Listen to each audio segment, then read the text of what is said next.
Hello and welcome to the beautiful Arrington Ice Arena, where today we are gearing up for some NCAA Frozen Four tournament quarterfinal hockey, where the Adrian College NCAA Bulldogs are hosting the University of Wisconsin Stevens Point Pointers. Nick Rizzo alongside my great friend Drake Kogo. Drake, what are you looking for to start the game here tonight? You know, both these teams like to get out quick. They like to bring speed, like to bring intensity. The Bulldogs have shown all season long that they like to get out, score quick, and hold on to a lead. Wisconsin Stevens Point plays kind of the same style. A lot of speed, likes to get out, score, and hold on to a lead. They're both strong defensively, and they both could score in bunches. Yeah, I definitely agree with that. And you know, the Bulldogs played the University of Wisconsin Stevens Point Pointers here this season, lost 2 games in Stevens Point. Well, you think that's going to have an effect and an impact tonight in this quarterfinal game, where both teams are facing elimination, and whoever wins gets a bid to Lake Placid for the semifinals? Excuse me. I mean, when you get to this point of the year, when the NCAA tournament time, it's kind of one and done the whole way. So, I mean, every game brings that pressure. Both teams have handled it before. Bulldogs have made Frozen Four appearances, have had runner-up runs. Wisconsin Stevens Point has won before. Some of these kids that are seniors on this team have been there in that bid game, have won that bid game. So I think they know what to expect. I don't think that's a big factor in tonight's matchup. But, I mean, any game that's do or die brings some emotion. Yep, I definitely agree with that. And, you know, as you said, Stevens Point has won and been in these big games. Actually, last time they won was 2016. The season ended in 2016 was when they won. And Bulldogs eliminated them last year in this very game, actually. So definitely going to be an interesting game here in Arrington. But in terms of key players and key cogs of this game from both ends of the ice, who are you looking for to make a big impact tonight? Well, for Wisconsin Stevens Point, I'm looking at their top scorer, Tanner Carty. Kid's a scoring machine. He's put up 48 points this year on 22 goals. Got to lock him down. Got to keep an eye on where he's at on the ice.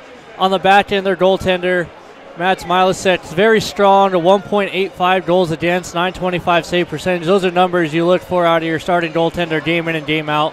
Bulldogs on the other side have a goalie who's just as good. He's about a 1.74 goals against. I mean, you can't expect anything else out of Entma. And then Bulldogs, their senior line of Boyd, Brothers, and Thompson, that's the line to watch for them. A lot of goal scoring happens there, big point getters. Yep, and I think that you said Tanner Carty is a big scoring machine for the Stevens Point team, and if I'm not mistaken, he sits third place in the nation right now in D3 hockey in terms of scoring with his points and his numbers. So I definitely think he's going to be a big player in this game tonight. Somebody to look out for. So I can't agree with what you said more. And as you said, it's going to be a very important game. It's going to be very fast-paced and a great one to watch. We're going to throw it over to our PA announcer for the national anthem. We'll be back shortly after.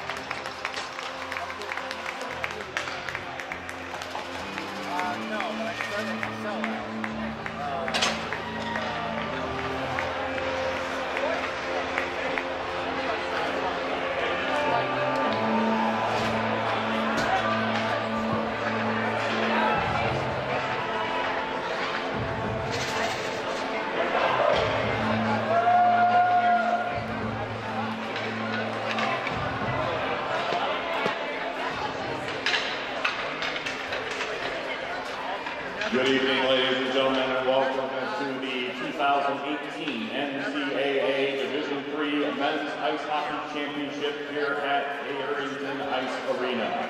We're on the campus of Adrian College. Tonight's quarterfinal game features the Pointers of Wisconsin Stevens Point and the Bulldogs of Adrian College.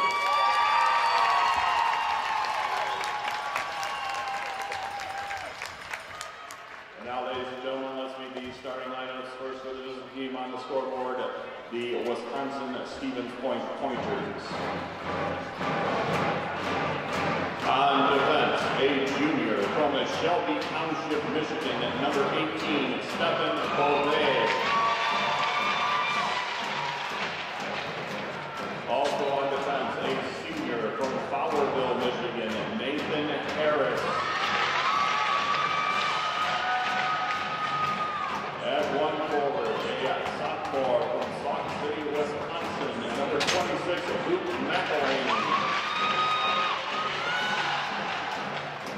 At another forward position, a senior from Des Moines, Iowa, number 20, Willem Langer. And in the final forward position for the Pointers, a junior from Oklahoma City, Oklahoma, number 16, Tanner Hardy. And in goal for Wisconsin-Stevens Point, a senior from Lapeer, Michigan, Max Malasek. The head coach of the Pointers is Tyler Kruger. He is assisted by Evan Dixon and Zach Betta Leventi. And now, ladies and gentlemen, the starting lineups for the Adrian College Bulldogs.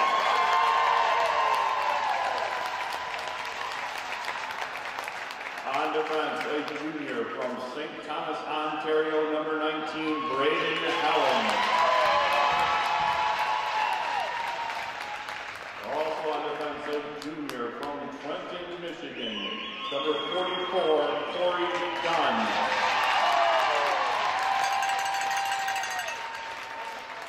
At one forward, a sophomore from the Seeker, Alberta, number 14, Matt McNair. At another forward position, a junior from Farmington, Michigan, number 40, Brian Young. And at the final forward position, a sophomore from Calgary, Alberta, number 41, Vincent Oscat. In goal for Adrian College, a junior from Milton, Ontario, number 35, Kevin Ekman. The head coach for the Bulldogs is Adam Cruz. He is assisted by Sean Skelly and Rob Hudnicki. Ladies and gentlemen, the officials for tonight's NCAA Division III men's ice hockey quarterfinal game are, the referees are Eric Smeagol and Joshua Hattinger, the linesmen Michael Verdonk and Joseph Gazzardi. The goal judges are Ted Anstadt and Jim Toe. Ladies and gentlemen, at this time, please rise and remove your hats to honor America and those who support our freedom at home and abroad. And now please join the Adrian College Pep Band as they perform our national anthem.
Hello and welcome back to the Arrington Ice Arena, where we're gearing up for puck drop here in the NCAA Frozen Four quarterfinal game here.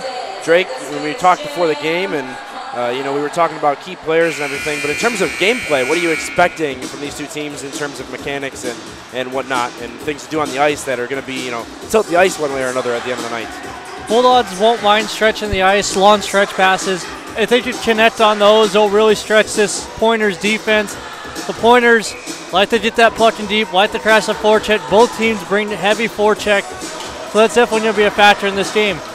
Couldn't agree more. We're gearing up for face-off here. Nong, Lambert, and Yim. Yim wins it back for his Bulldogs, drops it back to Helms, who chips it up to McNair, throws it off the boards.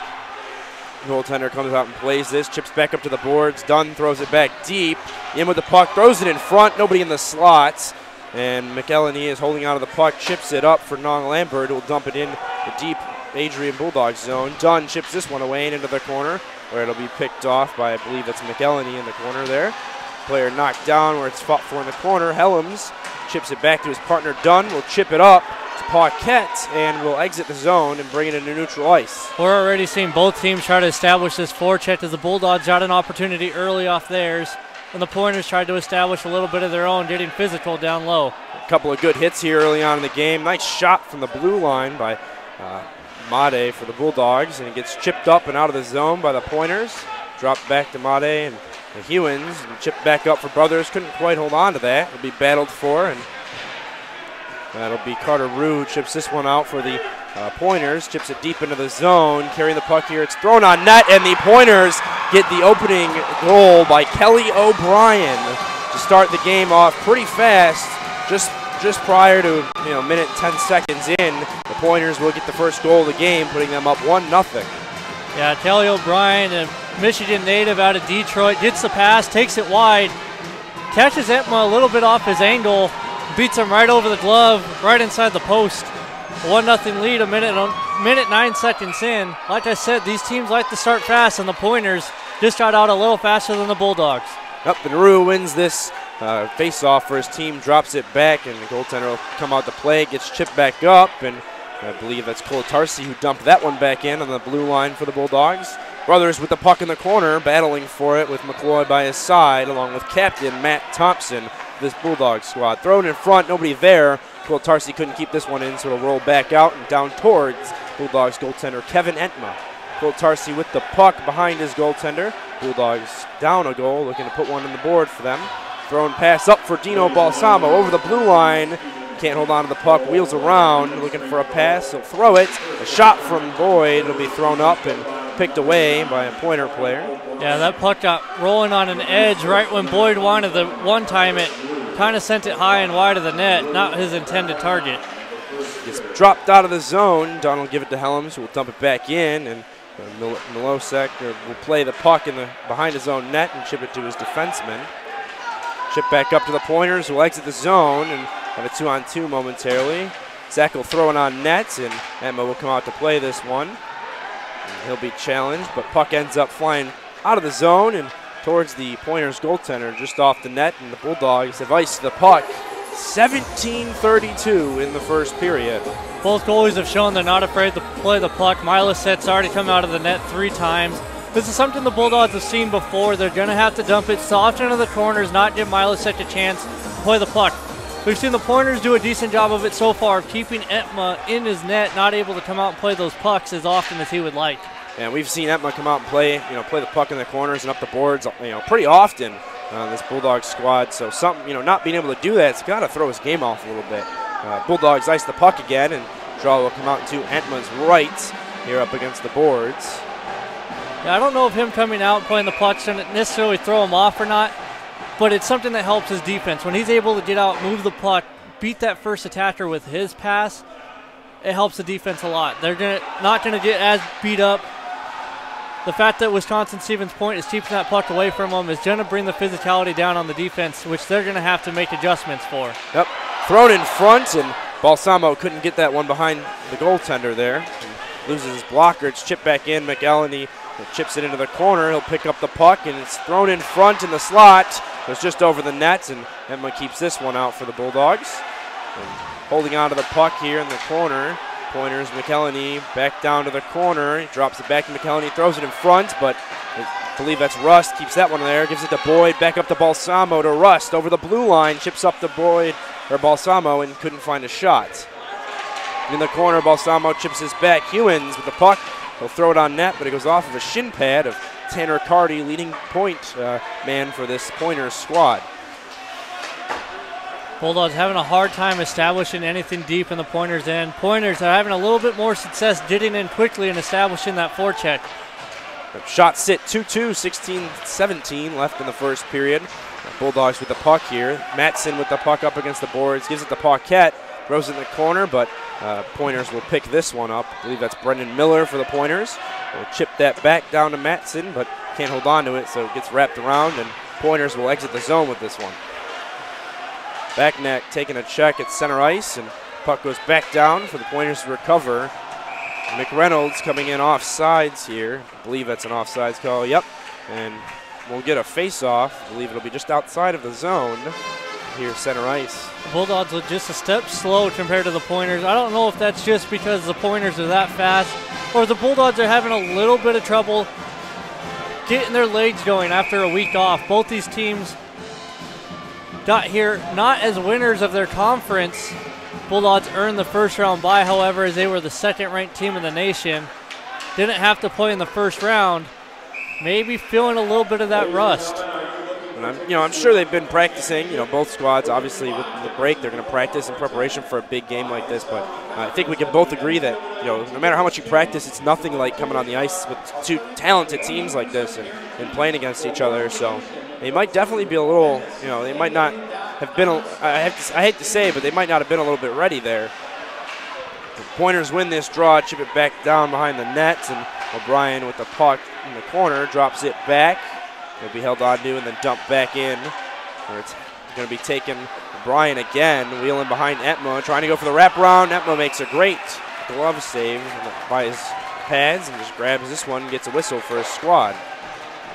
The Pointers made that opportunity by cycling the puck, something that we've seen them, once they establish that forecheck, gather the puck, they don't mind going to the cycle 3, 4, 5 times in a row to try to get the defense tired and a little out of place. That time they did a defenseman who slacked off, tried to beat Etma around the post. Etma was able to get there and make the toe save.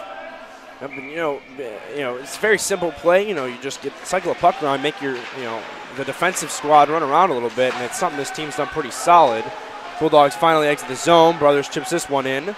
Losick will play the puck for the Pointers and chip it back up. Thompson picking this one up, thrown back into the corner. Pointers will recover and chip out of the zone. It's Fredericks holding the puck, will chip it in. Can't get the pass off. Made in the corner with him, a hard hit.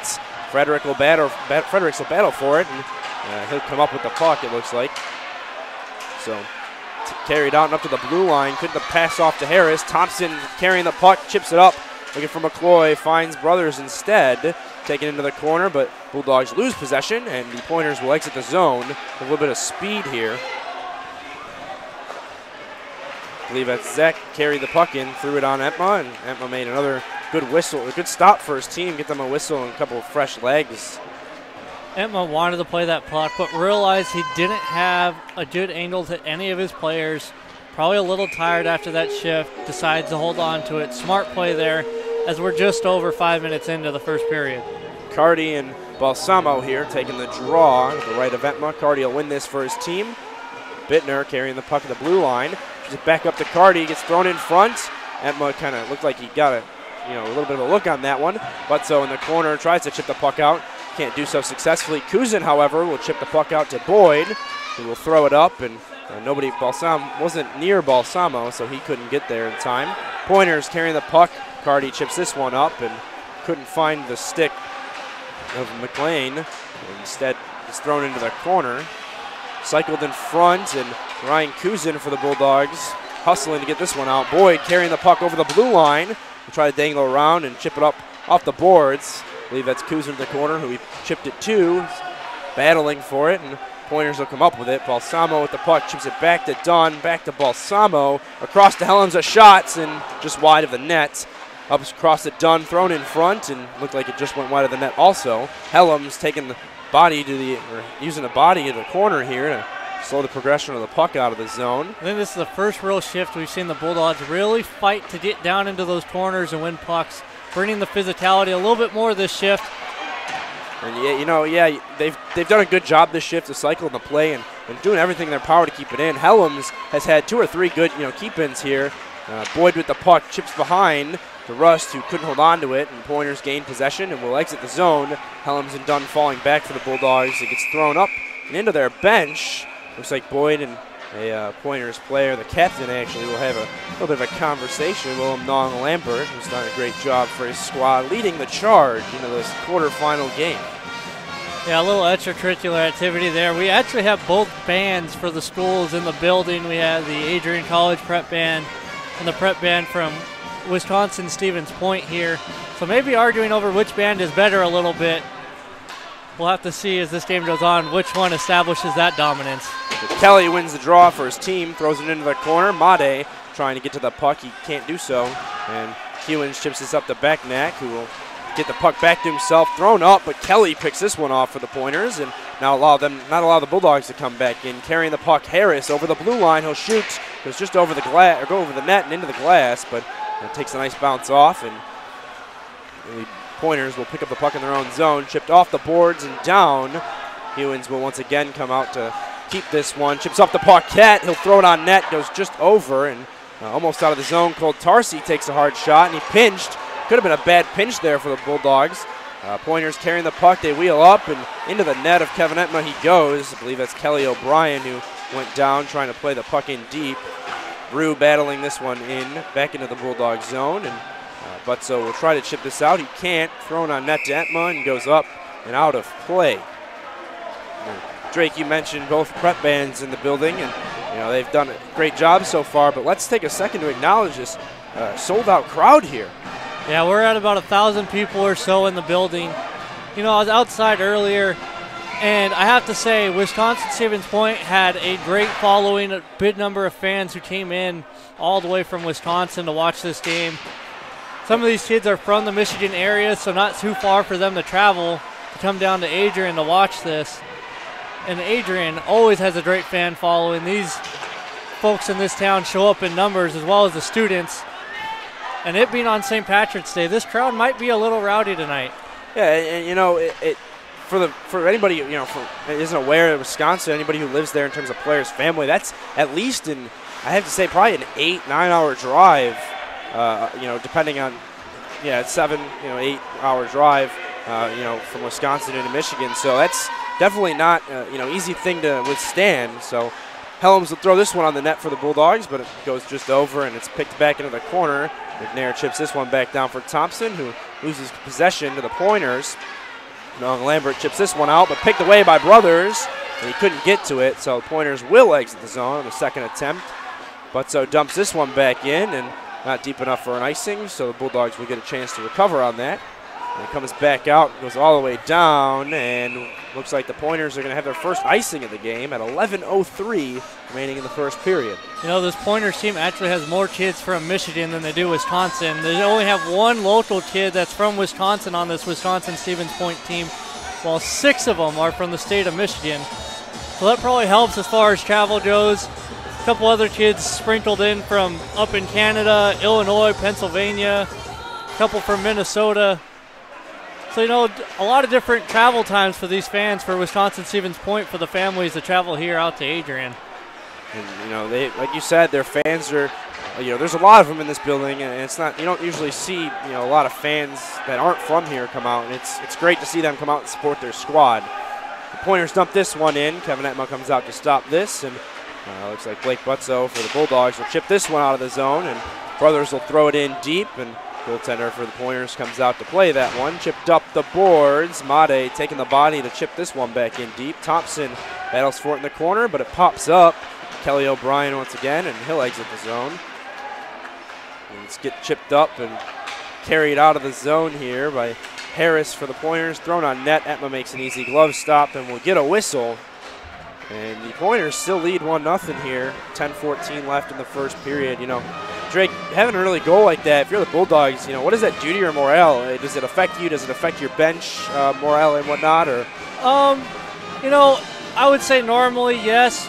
In a game like this, it should have a big impact, but Coach Krug on the bench has been a big proponent of staying even keel, not getting too high, not getting too low. He knows this Bulldog team can battle back. They're not afraid of being behind. They prefer to be in the lead But Etma right there, 2 great saves, keeps this a 1-goal game. Etma had a couple of great saves right there. He had an initial shot and then a rebound, and it looked like it bounced just off of luck off of him the third time even, and kept his team down. The deficit only by 1. Dunn will dump this one out. Kuzin chases it for the Bulldogs with Balsamo by his side. Kuzin with the puck, throws it in front, a shot, but couldn't find the stick of, I believe that's Trevor Boyd, so gets dumped back to Joey Colatarsi and pops out of the zone to his partner Blake Butzo. Back to Colatarsi, center ice, chips it up, looking for Balsamo, but instead finds Boyd and chips it up, and the Pointers will carry this one, looking to exit the zone. And they will do so successfully. Colatarsi once again stepping up to make a little bit of a play here, and the referee blows this one dead. Not quite sure what for, if it was just a high stick or whatnot, or if there's a penalty, but either way, we're going to get a whistle and a face-off. We're starting to see the physicality ramp up. These two teams really don't like each other.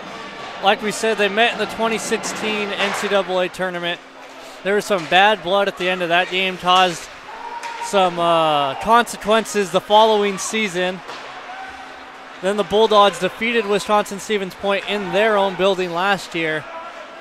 So Wisconsin-Stevens Point definitely looking to return the favor here tonight.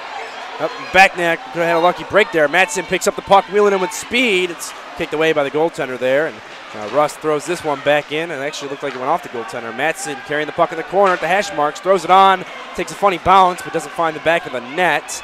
Instead finds Backneck, who fends off a couple of defensemen. Hewins throws this one on off the shin pads of Ryan Bittner, and he'll throw this one all the way down. No icing as it took a deflection. And Paquette was going to pinch up there, but he's got Made with him to carry the puck. A little bit of a break here for Zach. He'll throw it on net, and he scores. Zach adds to the Pointers' lead. 2-0, 8:23 left in the first period. Yeah, failing to get the puck out there. We'll take a look at the replay in just a second. From what I saw up here at least, the failure to get the puck out is what turned that one over. Yeah, Wisconsin-Stevens Point was able to get that puck deep. Bulldogs tried to clear it up the wall, couldn't get it all the way out. Wisconsin-Stevens Point quickly turned, takes a shot short side, similar to the first goal, just on the other side, beats Etma just inside the post. It's now a 2-0 Pointers lead, and Bulldogs are going to call a timeout here to try to regroup. Try to get a little bit of the momentum away from the Pointers here, as the timeouts can do.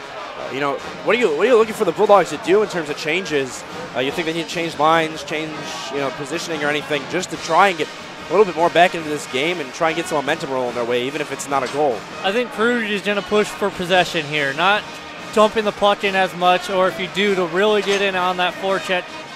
You want to take possession away from this Pointers team, who's obviously kind of feeling it right now. They've been able to get their forecheck going.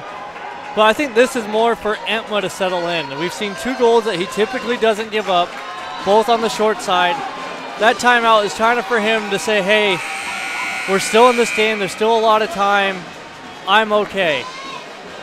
Yep, and you never want a goalie to get in his head. It's not something you never want to see from the stands of a hockey game. And hopefully Etma can bounce back from this. I think he's usually good about if he lets one up early, bouncing back. So Bulldogs chip this all the way down, no icing, and it looks like Yim is going to be the first one there in the corner. Turn it over though, and thrown in front. Helms is going to take control, throws it on net, catches a bounce, can't find the back of the net though. Bulldogs can't hold it in, so it'll exit the zone, courtesy of Nong Lambert, the captain for this Pointers team. Dunn fighting off Lambert and throws the puck up. Paquette throws this one out, and McNair carrying the puck here, throws it on. Goaltender making an easy chest save. Yeah, we're seeing the Bulldogs trying to get more pucks towards the net. We saw Helms take a shot that just barely went off a shin guard or a skate and just wide. We get McNair right there, knowing he doesn't have numbers, throws it on net, trying to just find something to maybe get a lucky bounce on their way. And, we both watched warm-ups. From what I saw, Pointers very good at passing. There's chemistry among this team, very good. Bulldogs mimic that. Both squads here, great chemistry, and I think that's something the Bulldogs aren't necessarily almost used to. To have a team that's so good with each other.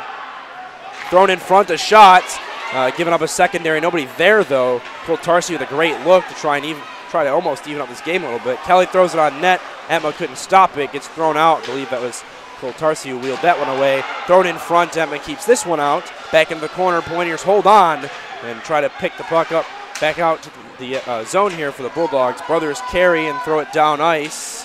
McCloy's going to chase it into the corner and can't catch the puck, so it'll bounce out. Pointers carrying the puck down. I believe that's Brandon McReynolds. Throws the puck off the glass behind Etma. And it's carried up and behind the net here. O'Brien with the puck and wheeling around, drops it back, and will be fought for among some Bulldogs players and some Pointers players. Pointers come up with it, and they throw it on net, goes just wide.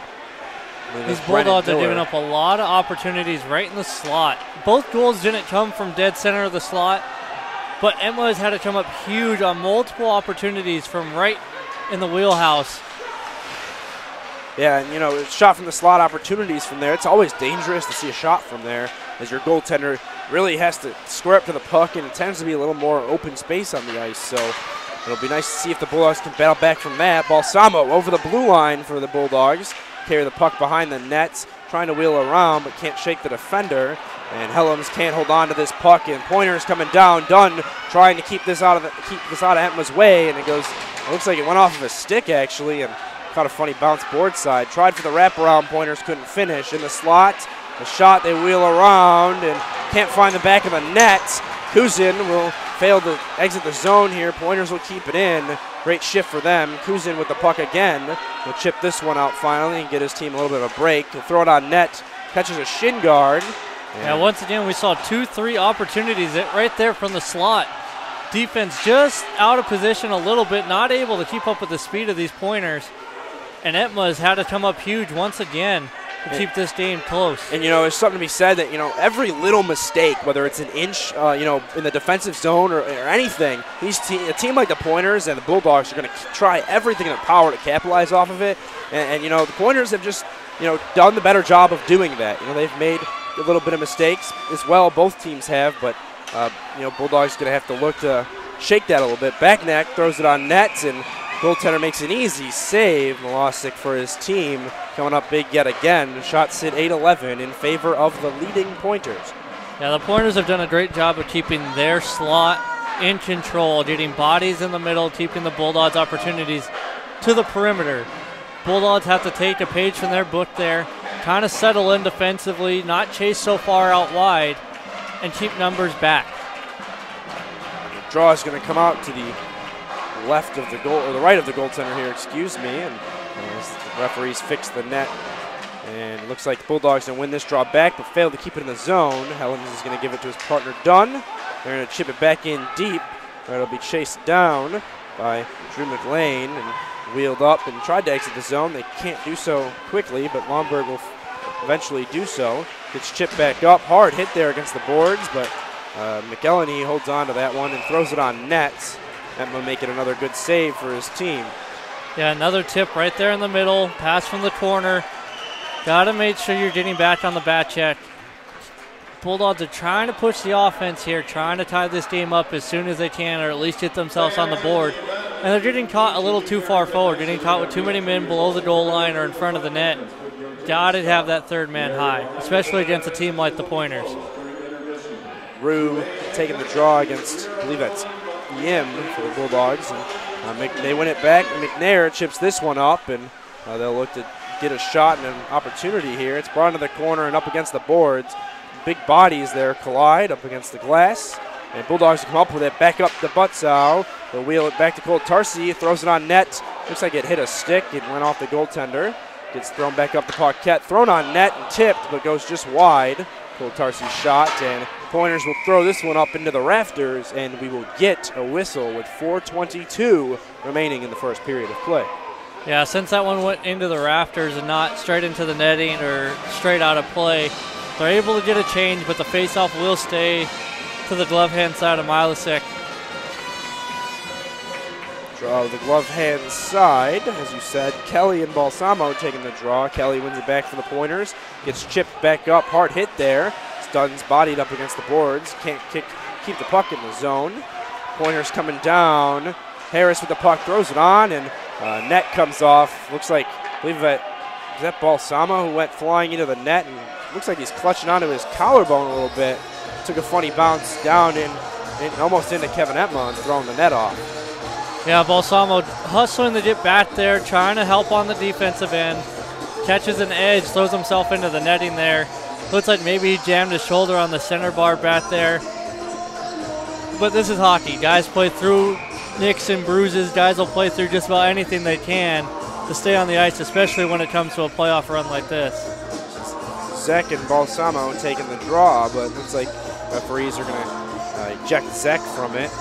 So Fredericks will come in. Balsamo wins it back, and Helms gives the puck around, looking for Kuzin, but couldn't find him. Looks like the Pointers will hold on here, and throw him back up, back into the corner. They'll try to wheel it around. They can't do so successfully. Dunn will battle for it, and looks like it went in the net off of a funny bounce that Etma wasn't able to hold on to. And a little bit of frustration there from the Bulldogs as they don't really know how that one got in. Bulldogs were trying to make a pass out wide. It goes off a body and just sneaks between Etma and the post. We'll take a look here as the battle is down low, below the goal line. Continues down low. Pointers trying to get it. Bulldogs trying to get it. It comes out and just takes a bad deflection. And we're going to see a goalie change.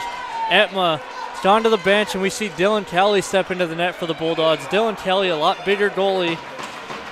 Senior in net, and Pointers win this draw. Lambert can't get a shot off. Backneck will drop it back to Butzo. They'll offer a little bit of a regroup. Gives it to Kolatarsi, who wheels it up.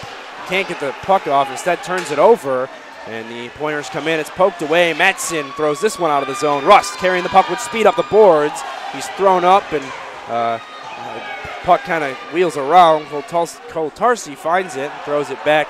Butzo carries it and exits the zone. Throws it out of the zone. Backneck back to Rust. Poked away. Backneck dumps it in for the Bulldogs, and Pointers will receive and exit. Carty chips this one in so we don't get an icing, and looks like the Kelly O'Brien for the Pointers will be there first. Thompson battling for the puck. He'll come up with it. Can't get a pass out. Thompson throwing the body. Pointers still coming up with it. Throw it on net. Goes just wide and wraps around the board side. Miller throws this one.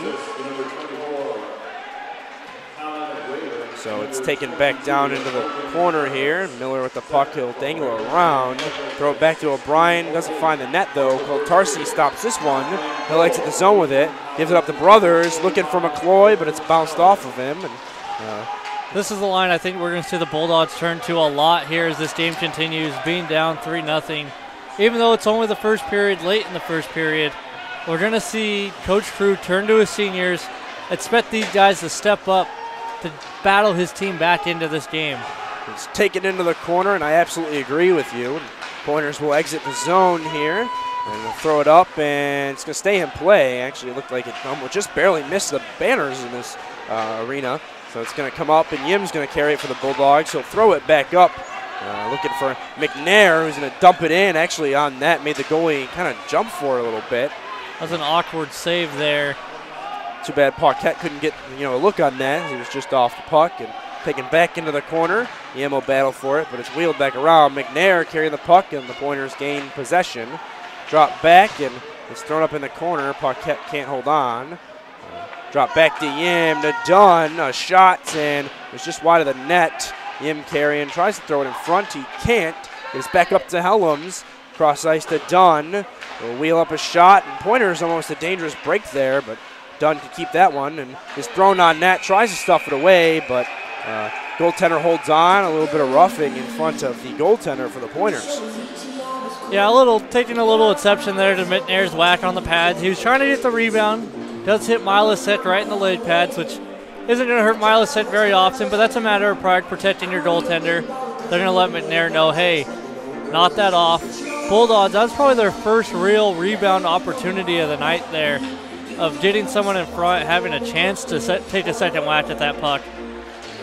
Draw lost here by the Bulldogs. Pointers win this one. They'll exit the zone as it's Stefan Bove who throws this one out and gets thrown back up, and can't find a shot, so it's wheeled back to the corner. And Crafty couldn't get the shot off, and gets thrown up back to Kuzin. Balsamo for the Bulldogs will throw this in. Final minute of play in the first. It's thrown down. Helms going to come down to stop this one. stop it for the icing, carry the puck out of the zone. He will. Center ice, dangles around. Helms is one of those defensemen we've seen skate up a decent amount, and did so again there. Couldn't hold on to the puck. Kuzin with it, throws it on net, and looks like it went out of play. I believe it just went right over the net.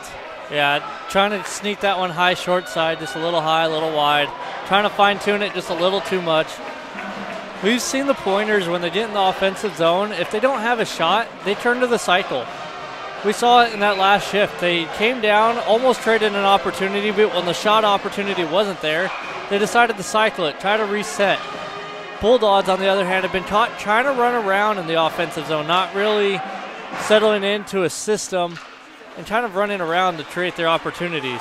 Thompson wins this one back and throws it to Cole Tarsi, who chips it away to Brothers and thrown in front of the net. And looks like it's going to bounce into the corner. Cole Tarsi going to drop this back to Thompson. And wheel up and a little bit of body checks thrown around the corner. Thompson a shot, gets a deflection, and the Bulldogs will score. I believe that was Taylor McCloy who threw that one in the net off of a nice rebound that they had. Yeah, we'll take a look at the replay here in a second. But this is what I was talking about, the senior line for the Bulldogs with Dunn and Helms at the point. Offensive pairing back there, and we see them create an opportunity. The senior step up, rebound in front, bounces out to McCloy, and McCloy's just going to put that home. It's what he's done all year. He's the guy who gets the tough, gritty, greasy goals. He's got Brothers and Thompson who are going to create opportunities for him all day. Now the Bulldogs got themselves on the board, and it's back to a 2-goal game. And you said McCloy's the guy that's going to get your dirty, greasy goals. And sometimes, I think you can agree just as much as I can. Sometimes a dirty goal like that is what you need as a team, just to get your feet back into it. You think it's going to make an impact down the stretch for the Bulldogs, seeing a goal they really needed in a time where they really needed it? Oh yeah, late in the first period, you don't want to go into the end of the first feeling down 3-0. Getting that goal there, it's going to pit their spirits up. It's going to give them a little pep in the step, especially when it comes to the start of the second period. Harris with the puck takes it in the corner for the Pointers and wheeled back up. Harris will hold on a shot, a rebound. Kelly coming out big and making 2 good saves as the clock expires. The Bulldogs are going to escape this first period, and the score sits 3-1 in favor of the Pointers. Shots 12-16 in favor of the leading squad. Drake, what do you think? What do you think they're going to talk about in the locker rooms for both teams and changes that are possibly need to be made both ends of the ice? Well, you've got Adam Krug on the bench for the Bulldogs. He's a smart man. He's been here for 4 years, has led his team into the NCAA tournament each of those years. He's going to tell his team, let's settle in. We got a goal there. We're down 2. Let's keep attacking. Play for possession. On the defensive end, let's clog up the middle a little bit. You've got Dylan Kelly in net, who hasn't played too much this year. He's got 10 games played on 8 starts, but he's still very reliable. He's a big goaltender. We saw there he made 2 huge saves to keep it at 3-1 at the end of the first. On the other bench for Wisconsin-Stevens Point, you've got an interim head coach in Tyler Kruger. It's his first year. He's a Wisconsin-Stevens Point alumni. He's a hockey player, smart guy.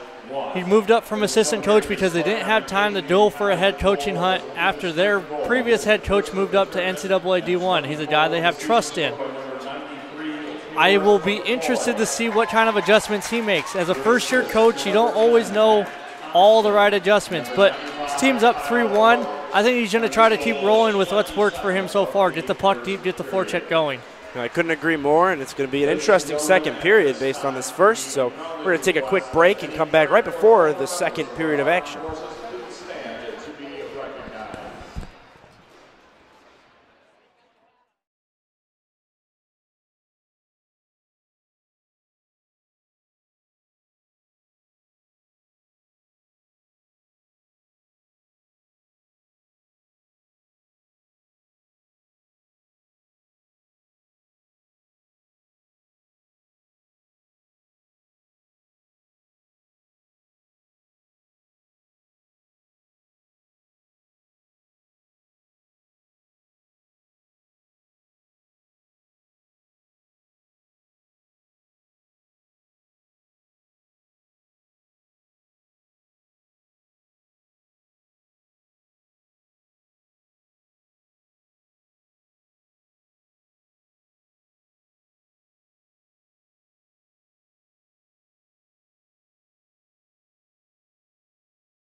I know sports is important, but having the academic part along with it is a big plus.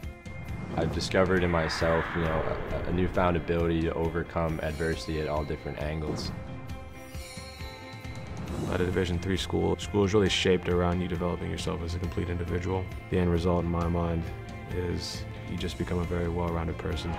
Before I came into college, I didn't really think I'd be able to balance so much. It helps a lot that you have a family with your team that can guide you. With a D3 school, there's a lot of time for other opportunities. The coaches expect a lot of you during soccer, but after soccer, that's your own personal time to really find out who you are and other opportunities that you can pursue. By balancing all of my interests, basketball, my leadership skills, and academics, I'm able to better prioritize my life and to manage it.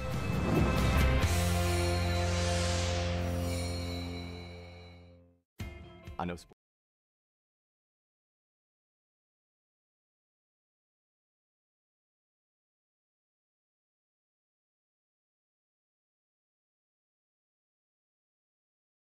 We can stop to make sure someone is okay. Get in the way and disrupt the situation. Notify an authority. Get someone a car. Or walk them home safely. We can change the language around rape. We can make campuses safer for our teammates, our friends, and our classmates. We cannot be bystanders. Taking action isn't always easy, but it's on us to intervene. Because we can. Learn more and take the pledge at itsonus.org.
Hello and welcome back to the beautiful Arrington Ice Arena, where we're gearing up for Period 2 of the NCAA Frozen Four Tournament quarterfinal game, where the University of Wisconsin Stevens Point Pointers lead the Adrian College Bulldogs 3-1. Nick Rizzo alongside my partner Drake Kogo. Drake, really looking forward to start the second period for both these squads, and we talked changes before before we went for the intermission, but just recap that a little bit for what you think needs to be done for the new viewers. For the Pointers, they're going to continue to try to get the puck deep, establish that forecheck like they did all the first period. Great physicality, great speed on their end, created a lot of opportunities in the slot because of it. Bulldogs, on the other hand, are going to need to move the puck a little faster, going to need to tighten up the slot in their defensive end, and they're going to look to play for possession in the offensive end. Got caught scrambling, not holding on to the puck too much. Wisconsin Stevens Point did a great job of cycling and creating possession and opportunities off of catching the Bulldogs out of position. Yeah, I couldn't agree more. And the tail end of the first period, we saw a goaltender change for the Bulldogs, coming at them for Dylan Kelly. Opinions on that? Dylan Kelly's a very solid goaltender. Like I said, he's got 10 games played on the year. He did play in their game against the U.S. National Development Team and played extremely well. So he's a goalie that they have confidence in. He's a big goaltender. And we saw him make pretty, 2 or 3, maybe even 4 really good saves to end the first period and kind of cap it off. Yeah, like I said, he's a very tall goaltender. He's got those long legs, and we saw that on that rebound opportunity. The first one, he made an easy save, left a rebound, had to scramble back and stretch those long legs of his to make that second save. but he knows how to seal down low. He's very tall up top. He's going to protect the top side. The Bulldogs needed a change to kind of get something kick-started, and I think he's going to be very solid for him from this point forward. Yep, I couldn't agree more. So Thompson wins the draw back for Brothers to Dunn and up to his partner Helms, who will seemingly turn the puck over at center ice, but Thompson will peel back for his squad. Take it into the defensive zone and allow them to regroup. Dunn back up to Thompson with speed over the blue line, wheeling around a shot. It was just over the glove side of the Wisconsin Stevens Point goaltender. And wheels back up. Stevens Point's going to successfully exit the zone here. They might catch a little bit of a break.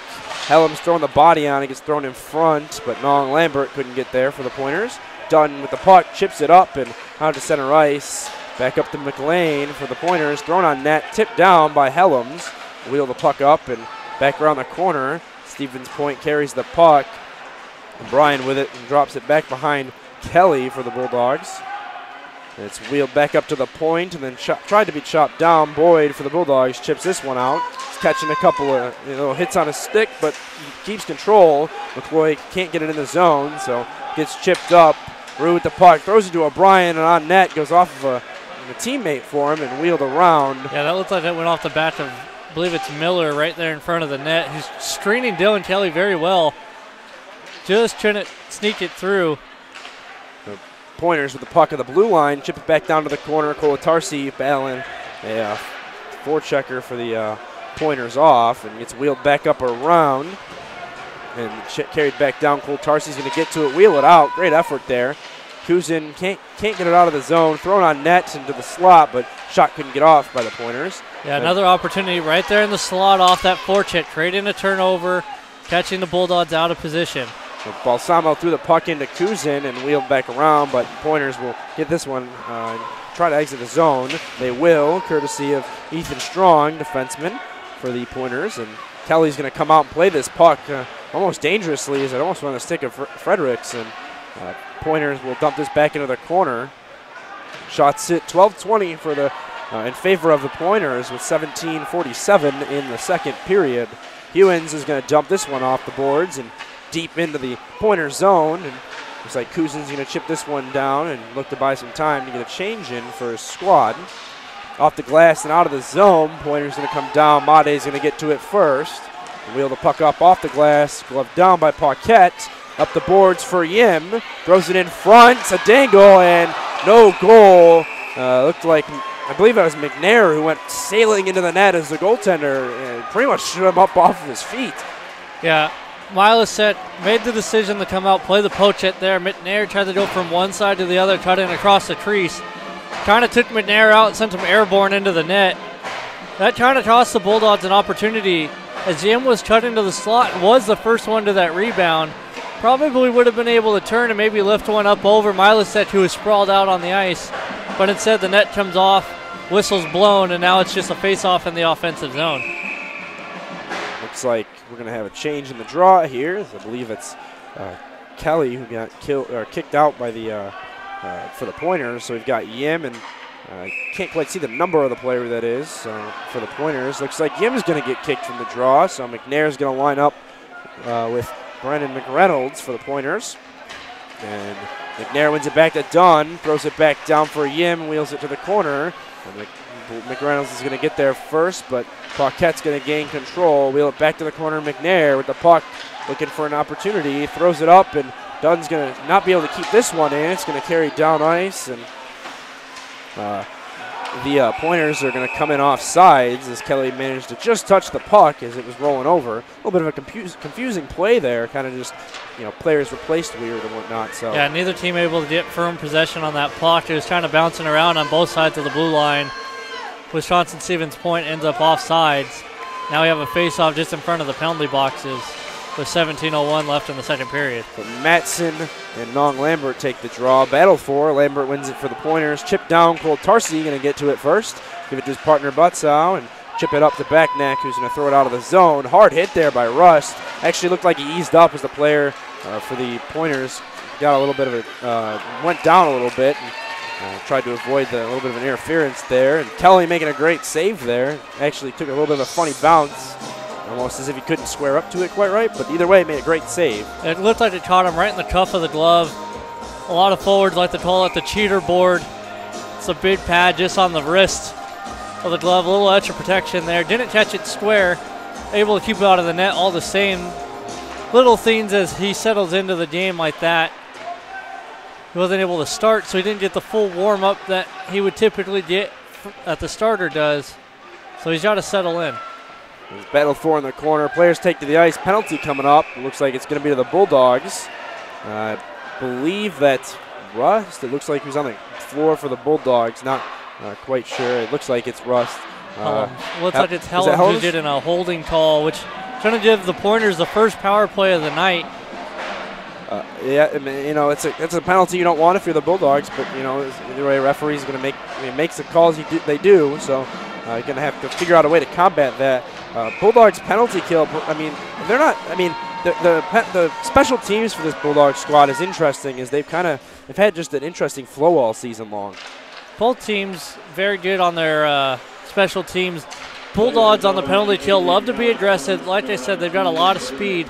They've created quite a few opportunities. They don't keep this stat in NCAA D3, but quite a number of short-handed goals that this Bulldog team has.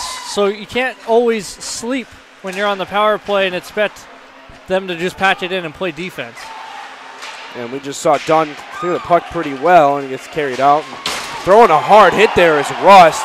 Zach was shaken up as his head went into the boards. Rust is going to throw this one down into the corner, but looks like he's going to come off for a change. Pointers coming down with the puck. I believe that's Zach who's going to catch a stick up high and actually land a little bit of a face wash on McNair. Yeah, both players got away with a little something there. Bulldogs did away with an interference. Zach gets away with a little bit of a head contact with the glove. Ref shouldn't have let that one go and just say play on.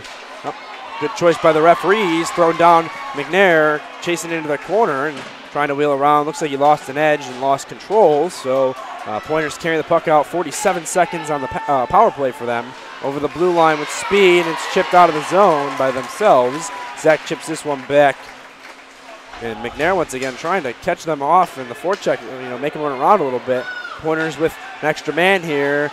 Wheeling around behind Kelly. He's going to give it to Bove and throw it up to his partner. McLean back to Bove. Top of the circle, bottom side of the net. Throws it on net. Kelly making two great saves. And a little bit of a scramble. It looks like there's a little bit of a stick in Kelly's neck guard there. Just a little bit of bad luck there in terms of where the placement everybody was. But a little bit of an action trying to keep the goaltender safe. Guys battling in front of the net there. A little bit of extracurricular activity. Like I said earlier, both teams like to protect their goaltender. It's a matter of pride. So when Kelly took a little extra whack there, defense is going to take exception to that. Draw is going to come out to right side of Kelly. Yim's going to take it for the Bulldogs, and looks like we're going to have, I believe it's Raver took the draw. Actually, it's Brennan Miller who took the draw for the Pointers. Bove carrying the puck up against the boards, drops it to the corner. Made couldn't pick this off. Bove with the puck once again. Drops it back behind Kelly. Back to Bove. Try to chip it up to the blue line of McLean. They will. D-to-D pass a shot, and it's kicked up, but Kelly's going to keep this one out. Once again, a little bit of extracurricular stuff in front of Kelly. Yeah, the argument over which band is better continues. Now it's just getting a little bit more heated. Normally we have a disc jockey who plays music during the intermissions there, but now we've got the two bands going at it, alternating which one plays at each whistle, each one trying to upstage the other. And I think these hockey teams are getting into it a little extra themselves. Yep, and you can have school pride, so I definitely understand that approach. Balsamo's going to take the draw for the Bulldogs. Kelly ejected for the Pointers. I believe that's McReynolds for the Pointers who's going to step in his favor. Balsamo wins the draw. Cole Tarsi's going to wheel this one up and won't be able to exit the zone. Buttsell throws this back up. Kuzin with the puck. He's going to look to create an opportunity up to Cole Tarsi. Center ice with speed. He carries over the blue line. Wheels back up to the hash marks and throws it in deep where it'll be battled for, but Pointers look like they're going to come up with it momentarily. Balsamo keeping this one in. Catches a body, and Pointers glove this one out of the zone. Buttsell back to his partner, Cole Tarsi. Dumps it in deep, and actually on net. Cole Tarsi actually found a little bit of an unexpected on net there, and the goaltender to make a good save. We get a little extracurricular once again. Now we see Miloset getting involved. He's taking some whacks at Kuzin there. He's not happy. Probably felt like Kuzin got a little extra late hit there. He's got to be careful to not get too involved, as he will draw a penalty if he's out there throwing that stick around, throwing that blocker around. Saw the linesman have a couple words with him, trying to keep this game under control. Looks like we're going to have a face-off of the captains, Matt Thompson and Willem Nong Lambert here. To the right of their goaltender, the Pointers, and Thompson's going to win this one back. Finds Dunn. It's thrown on net off a pad. He'll get the rebound, throws it on net. Scramble in front, but Pointers going to poke this one away and take it into the corner. Thompson's going to carry and up against the boards, take a body, and they'll be battled for. Brothers with the puck and can't really chip it up, but Bulldogs will battle for it. Pointers will gain control. Helms will carry, throw it on net, chip down, can't find the puck, and the goaltender sweeps this one. Yeah, McCloy got the tip on that one and then lost it. It was right between his skates. Miloset was the first one to find it, and he covered it up as McCloy got put on his backside right in front of the crease. It looks like we're going to get a full sail change for both teams, and somebody, I believe that was McCloy, who lost control of his stick there, dropped it. So Paul Salmov's going to line up for the Bulldogs, and it looks like I couldn't actually tell what number that was. I think it was 17, I think. But either way, Pointers win this one back. O'Brien over the blue line, throws it in front, tipped. Kelly holding on to this one. Once again, a little bit of shoving in front of him. And as you said, Losick is, got a little involved there. We haven't seen Kelly, with all the action in front of him, we haven't seen him step up. He's a big guy. So, yeah, he's a very calm, level-headed goaltender back there. Not going to get too involved when things get chippy. He knows his defense are going to handle it for him. No need for him to get involved and risk getting a penalty. So Stevens Point wins this one. Strong dumps it back into the zone, and or behind the net, I should say. Thrown down, and Strong keeps this in yet again off the glass and in deep. Helms and Dunn, actually Dunn's going to get there first. Back to Helms to recover and exit the zone. Helms throws this one up, looking for McNair, and he couldn't find him, but Bulldogs have done a much better job this period of getting the puck outside of their blue line. They might turn it over on the far blue or a little bit into the Pointers' end, but they've done a good job of actually getting the puck out of their end. 2 goals last period were created because of not clearing the puck all the way. Even carrying the puck, throws it on net, and Velocic has to make a leaping glove save. And you mentioned they're doing a good job of getting the puck out of their zone, and that's attributed, I think. We've seen an increase of defensemen. They've really gone out of their way to make a couple good plays, and a perfect example is Braden Helms right there, and he was taking a check at the blue line, but wheeled around and kind of used a spinorama to get the puck out, of the Stephen Point's player's stick area, and chipped to Dunn, who got out of the zone. So great effort by them. I think is really helping them. Yeah, that's an area of emphasis for Krug, just clearing the puck when you get the opportunity, keeping it out of your end, not turning that puck over in the danger zones, which that's something they had trouble with in the first period. So that's probably something that was said in the locker room to start taking more pride in that and to really bear down. Backneck throws this one on net, but it catches somebody just in front of him. Rust gets it down. Backneck can't dangle around, and Rust is going to poke this one out. Butzow is going to have to chase it as it's tipped down ice, and looks like the Pointers going to be the first one to get there. Actually, the Pointers' forechecker there was just as big as Blake Butzow, which I believe is 6'6", so definitely some big players out here. The Brothers with a little bit of a break here. 3-on-2 forming. Wheels up, throws it on net. Matson can't poke it, and looks like Milosek's going to make a good save for his team, preventing a little bit of a break that the Bulldogs had there. Yeah, a little bit of a broken attack there. Even though it was a 3-on-2, they were in a straight line, so not really a lot of opportunity to create something except for a puck thrown towards the net. Unfortunately, not able to find the stick of Madsen, and Milosek able to cover it up. Still creates an offensive zone face-off, though. 10-10 taking this draw. Thompson for the Bulldogs, Kelly for the Pointers. And, Kelly's going to win this back and throw it out of the zone. No icing. Helms is going to get there first, however, and wheeled around. Pointers with control. Throw it to the slot. Kelly once again making a good save, and it's poked away from him, behind him, but it'll be battled for him, poked out. Pointers with control. The blue line. Thrown on net, and once again a rebound given. Yeah, but Kelly gave a good effort there, but McCloy couldn't get to that break on time. Thompson will get there and couldn't get a shot off. Dunn's going to keep it in for the Bulldogs. Throw it on net. Takes a funny bounce, gets thrown back on, but just wide. And the Pointers finally going to exit the zone here off what felt like a pretty long stretch in their own zone. A lot of strange bounces going on both ways. That one that went off Braden Helm's glove and then right out to a Pointer stick that he just couldn't put on net. Bulldogs get one there that goes off the inner thigh and ends up bouncing to one of their players for a rebound. Long Lambert, a shot, hits post. No, doesn't find its way in though, and it finds its way out of the zone. Balsamo with the puck, wheels around, catches a couple bodies and sticks, takes a stumble, and loses control of the puck. Hewen stepping up and leaving one man behind here. Made taking a 2-on-1. I believe it's Balsamo by his side. A shot looked like it went off the mask of Dylan Kelly. Kept out of the net, taken down into the corner. Yeah, that one definitely caught him up high, but he makes the save. Like I said, bitter goaltender there, able to go down and trust that he's still got up top covered. Boyd's going to chip this one in, looking for Kuzin, but couldn't find him. It took a tip, so it gets wheeled back down, and Cardy's going to dump it into the Bulldog zone just on net, so Kelly's going to have to come out and kick this one away. 10 minutes left, halfway through regulation of this entire game here. 3-1 in favor of the Pointers still. So Miller carrying the puck for the Pointers, wheels it up. Goltarsi and Made throwing on the bodies here. And Bulldogs giving up a shot. Kelly once again making a save. Miller he was able to fight that one off on a weird deflection that almost snuck over the glove there. Keeps this game at 3-1 as we're under halfway in the second period. Pointers dump this back in. Looking for Brennan Miller, who's touched the puck a couple times this shift. And, Brendan McReynolds takes control and gives it up to the point. Bittner is going to throw it down.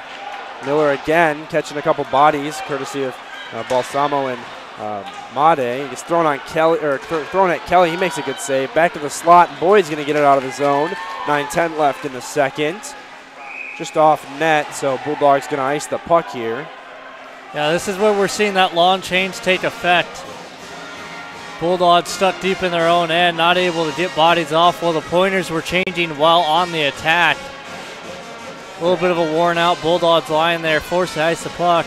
And the Bulldogs don't have a timeout to use to catch their breath as they took it in the first period after they gave up that second goal to try to reset themselves. And, we saw the shifts out here for probably about a minute and a half, and they're going to be tired. And as you said, long change makes it harder to get a change in, so looks like referee's going to take a skate over to the linesman. And they're trying to make sure that they got everybody correct on the ice as the Bulldogs were trying to sneak a change there when they iced it down. They agree that everyone's supposed to be on the ice. Balsamo's going to take the draw, give it up to the Pointers. They'll come up with it. Cardy had control. It gets chipped out. Boyd almost had a breakaway there and couldn't get control. Dunn will chip it back to his partner Helms. Back to Dunn very calmly, trying not to rush out of the zone. Chipped up to Boyd. Nobody going for a change. Thrown in front. Yim can't get a shot. Dunn's going to pinch up and throw it in the corner. Yim's going to battle for it, but he's actually going to gain control. Wheel around, thrown in front, and Boyd is going to put it in the back of the net, making this a 3-2 game. Boyd from Yim, a great look. Yeah, we'll take a look at the replay, but that's another broken play that turns into a goal. And as I said earlier, when you're playing two teams like this, any mistake one team makes, the other one is going to do everything in their power to capitalize off of it. And I think that's what, a perfect example of that is what we just saw. Yeah, we saw Yim going for the wraparound there. Couldn't actually get it on net, and it just happened to land right on Boyd's stick on the far side. He was trying to get to the dirty area, and it worked out for him as that puck landed right on his tape. He had a whole side of the net open, and he buries it to make this 3-2. And now we're hearing the crowd get wild here in the Arrington Ice Arena. And Drake, just as well as I do, the crowd is something this Bulldogs team feeds off of very heavily. Once they hear them into it, it's a whole different ball game for them. Yeah, it's a very passionate crowd here in Adrian.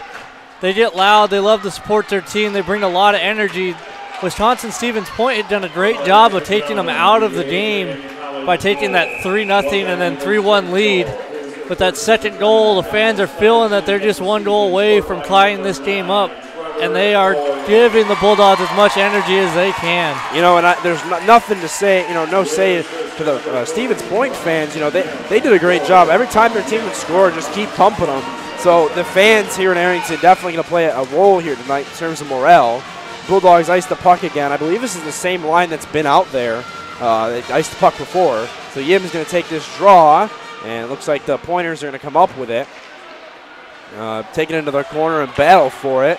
It's going to get thrown up to McLean, to his partner. A shot goes off of McNair, but he couldn't get it out of the zone on the rebound. Helms body pressing up against the board, and it's caught in some players' feet, but Zek manages to get control. Broken stick there, and a quick give back there. A little bit of a break here. Paquette with a shot, a little bit of a rebound. McNair couldn't find the net. Interesting play we just saw. Yeah, the defenseman there, lucky that it broke right in front of his bench. Able to quickly drop his stick and reach out for a replacement. Gets a stick of probably just someone on the bench, but now we got a hand pass. So the faceoff is going to stay down here to the blocker side of Milasek. Yeah, great effort by the Bulldogs there, capitalizing a little bit off that broken stick. They came in with speed, good look they had, and then as the Pointers recuperated and tried to exit the zone, they did a great job defensively of keeping it in and doing everything in their power. And Thompson's going to take this draw against Zach for the Pointers to the left of the Pointers goaltender, excuse me. Thompson's going to win this one back. Tarsi carries the puck down into the chips it into the corner to Brothers. He'll hold on to it, throw it in front, and a little bit of a mad dash there, but the Pointers are going to come up with it. It's wheeled around. Good body effort there by both defensemen, Joey Tarsi and Blake Butzow, to keep the puck away. It's thrown off Thompson's stick onto a Pointer. It gets dumped back in. Kelly's going to come out to play that one. Butzow throws this one up the boards, out and down ice, and it looks like we're going to get an icing. Yeah, we see Kelly come out, play the puck. He's not quite as aggressive playing it as Entma or Milasek, but he's going to come out and play it smartly. He's going to make good decisions with the puck. For the most part, going to stop it, leave it for his defenseman. If he has to move it, he's going to move it off the boards to an empty space. The draw comes out to the right side of goaltender Dylan Kelly. Thompson going to take the draw. Butzow, Tarsi, McCloy, and I believe that's Brothers out there with them. Strong dumps this one in. Tarsi battles for it. Pointers come up with it. Wheeled back around. Thompson with control. Drops it back. Tarsi picks this one up. A good forecheck pressure by O'Brien. They dump it in. Thompson carrying the puck. Hash marks, throws it in front, catches a stick. Stays in play though, and Bulldogs are going to fight for it. McCloy can't keep that one in. And Hewins is going to dump it back, and it actually looked like it took a bounce maybe into the bench or off of a player. But he was trying to clear it in. Brothers was trying to get out of the zone, and it nailed Brothers right in the chest as he was trying to jump out of the way. So it's an offsides call, and the faceoff's going to come out to center ice. Never feels good to hit a teammate or be hit by a teammate's clear. Well, especially when you're trying to get out of the zone so you don't go offside. It's one of those unfortunate things where your guy's trying to throw it up off the glass hard to give you time to get out and then get right back in on the forecheck. Unfortunately, just hit him. Kelly wins this draw for his team, and the Bulldogs, they can't get a shot off, so Bulldogs dump this one back. Hard hit there up against the boards. Maybe that was the Cardi, and Bulldogs battle for it, and a little bit of bodies being thrown around in front of Kelly. Yeah, we're seeing the physicality start to ramp up for these Bulldogs. We've seen the Pointers bring the physicality all night. Now we're seeing the Bulldogs start to respond as they get more into this game. So goaltender Milasek will throw this one out. Dunn going to receive for it. Throw it up the boards, looking for Rust. Rust loses an edge, and Duffin's going to dump it back in for the Pointers, allow them to get a full sail change in, all 5 players. Yeah, for Russ there, I think he found out that blue line's a little slippery sometimes, lost an edge, fell on his backside. Cost the Bulldogs a chance to get in on the attack. And Hewins dumps this in. Melassa comes out to play it. And Bittner going to throw this up to Nong Lambert, and it's thrown up behind Kelly. And it looks like Cardi's going to gain control. Wheel Balsamo, make him lose an edge. Gets dropped and thrown in front. No shot allowed. Great defensive effort by the Bulldogs, and Cousin's going to clear the puck. As Ryan Bittner for the Pointers are going to chase it, and Boyd's going to be the forechecker for the Bulldogs. Yeah, it's a good effort there to clog up the middle, get back, tie up that stick on what could have been a very dangerous scoring opportunity. Velocic drops the puck to his teammate, throwing up the glass, and looks like Cole Tarsy's going to keep this in. Throw it, actually looked like it bounced off Trevor Boyd's body. McLean carries the puck, gives it to Carty at the top of the circle, thrown in front, gets a tip, but can't find the back of the net. Tried to go for the top shelf shot, but Kelly stands him up, and Balsamo throws this one, but it ends up in the rafters, so we get a whistle. Yeah, Balsamo trying to loft that one up and out of the zone. Ends up hitting the rafters here. They're not that low in the Arrington Ice Arena, but still occasionally you'll get a puck off the rafters, a puck off the banners here. Bulldogs allowed to make a change still. We're at 4:35 remaining here in the second period. Shots at 18-26 in favor of the leading Pointers as they lead 3-2. Getting ready to head into the third period. And they throw it on net, and it finds Kelly, but he kicks that one away, and it's thrown out by, I believe, defenseman Joey Colatarsi, who's made a name for himself in this game, I have to say. He's done a pretty solid effort. Yeah, Colatarsi, a very solid stay-at-home defenseman. Dylan Kelly made the toe save there, and it was sitting right out in the slot. Colatarsi finds it, clears it down. Now an icing by the Pointers is jumping the face-off down into the Bulldogs' offensive end. Bulldogs going to get a full change here. Take as much advantage of this as you can. 4 minutes, 16 seconds left in the second. I believe that's Thompson who wins the draw back. Gives it to Helms, back to Dunn to Helms, a shot, and goaltender makes an easy save through a couple screens. Helms and Dunn are definitely the pairing you want out there in a time where you need a goal for the Bulldogs. They're very good, quick skaters, very offensive at times. Dunn a little more stay at home than Helms, but both have laser beam shots and tend to be pinpoint accurate. So yeah, Trug likes to throw that defensive pairing out with his senior line whenever they get an opportunity off an icing or anytime they could catch their opponents tired or with their fourth line out there. You're going to see this senior line with Dunn and Helms out there as it can really create some offensive chances. It's thrown back down. Thompson going to pick it up in his own zone, chip it up, looking for McCloy. Can't find him. Instead finds Pointer's stick, and they will exit the zone. Rue carrying the puck over the blue line saucer. It's thrown on net just wide. Kelly doesn't have to make a save on that one. Gets dropped back. Dunn drops it back to McCloy. It'll exit the zone. Wheeled around by O'Brien. He loses her edge. Rue carrying the puck. Will throw it in, looking for a saucer. Finds a shot in the slot. Nobody there, though, and looks like the Pointers are going to score off of a little bit of a funny bounce, just in front of Kelly, and nothing much you could do about that from what I saw. It just looked like it took a weird bounce off a couple tips. Didn't quite see who put that in. We'll have that momentarily for you. I believe that was Nathan Harris, though. Yeah, Bulldogs there. Don't get the puck out of their end. Let Wisconsin-Stevens Point loft one in the middle with two attackers on one defender, and bad bounces are bound to happen when you're outnumbered. And it just seems to squeak through Dylan Kelly into the back of the net. Wisconsin-Stevens Point extends their lead back out to 2 as we're now down to 3:28 remaining in the second period. Score 2-4 in favor of the visiting Pointers, looking to bid themselves a trip to the semifinals for the Frozen Four in Lake Placid next weekend. Becknack's going to throw this one off the draw and up the boards. Matson's going to take a plunge into the boards, and the Pointers are going to gain control here. Coming down a little bit of speed. Bulldogs with a good back check. Thrown on net. Kelly makes a good save. I believe that was actually Austin Kelly's shot that Kelly made the save on. So maybe a little bit of a relation there. You never know. Probably not. Austin Kelly is from the Toledo, Ohio area, though. And then you've got Dylan Kelly, who is from up in Petoskey, Michigan, if I read that correctly. It's very small print. Balsamo going to take the draw here. I believe that's Carty who took the draw for the Pointers.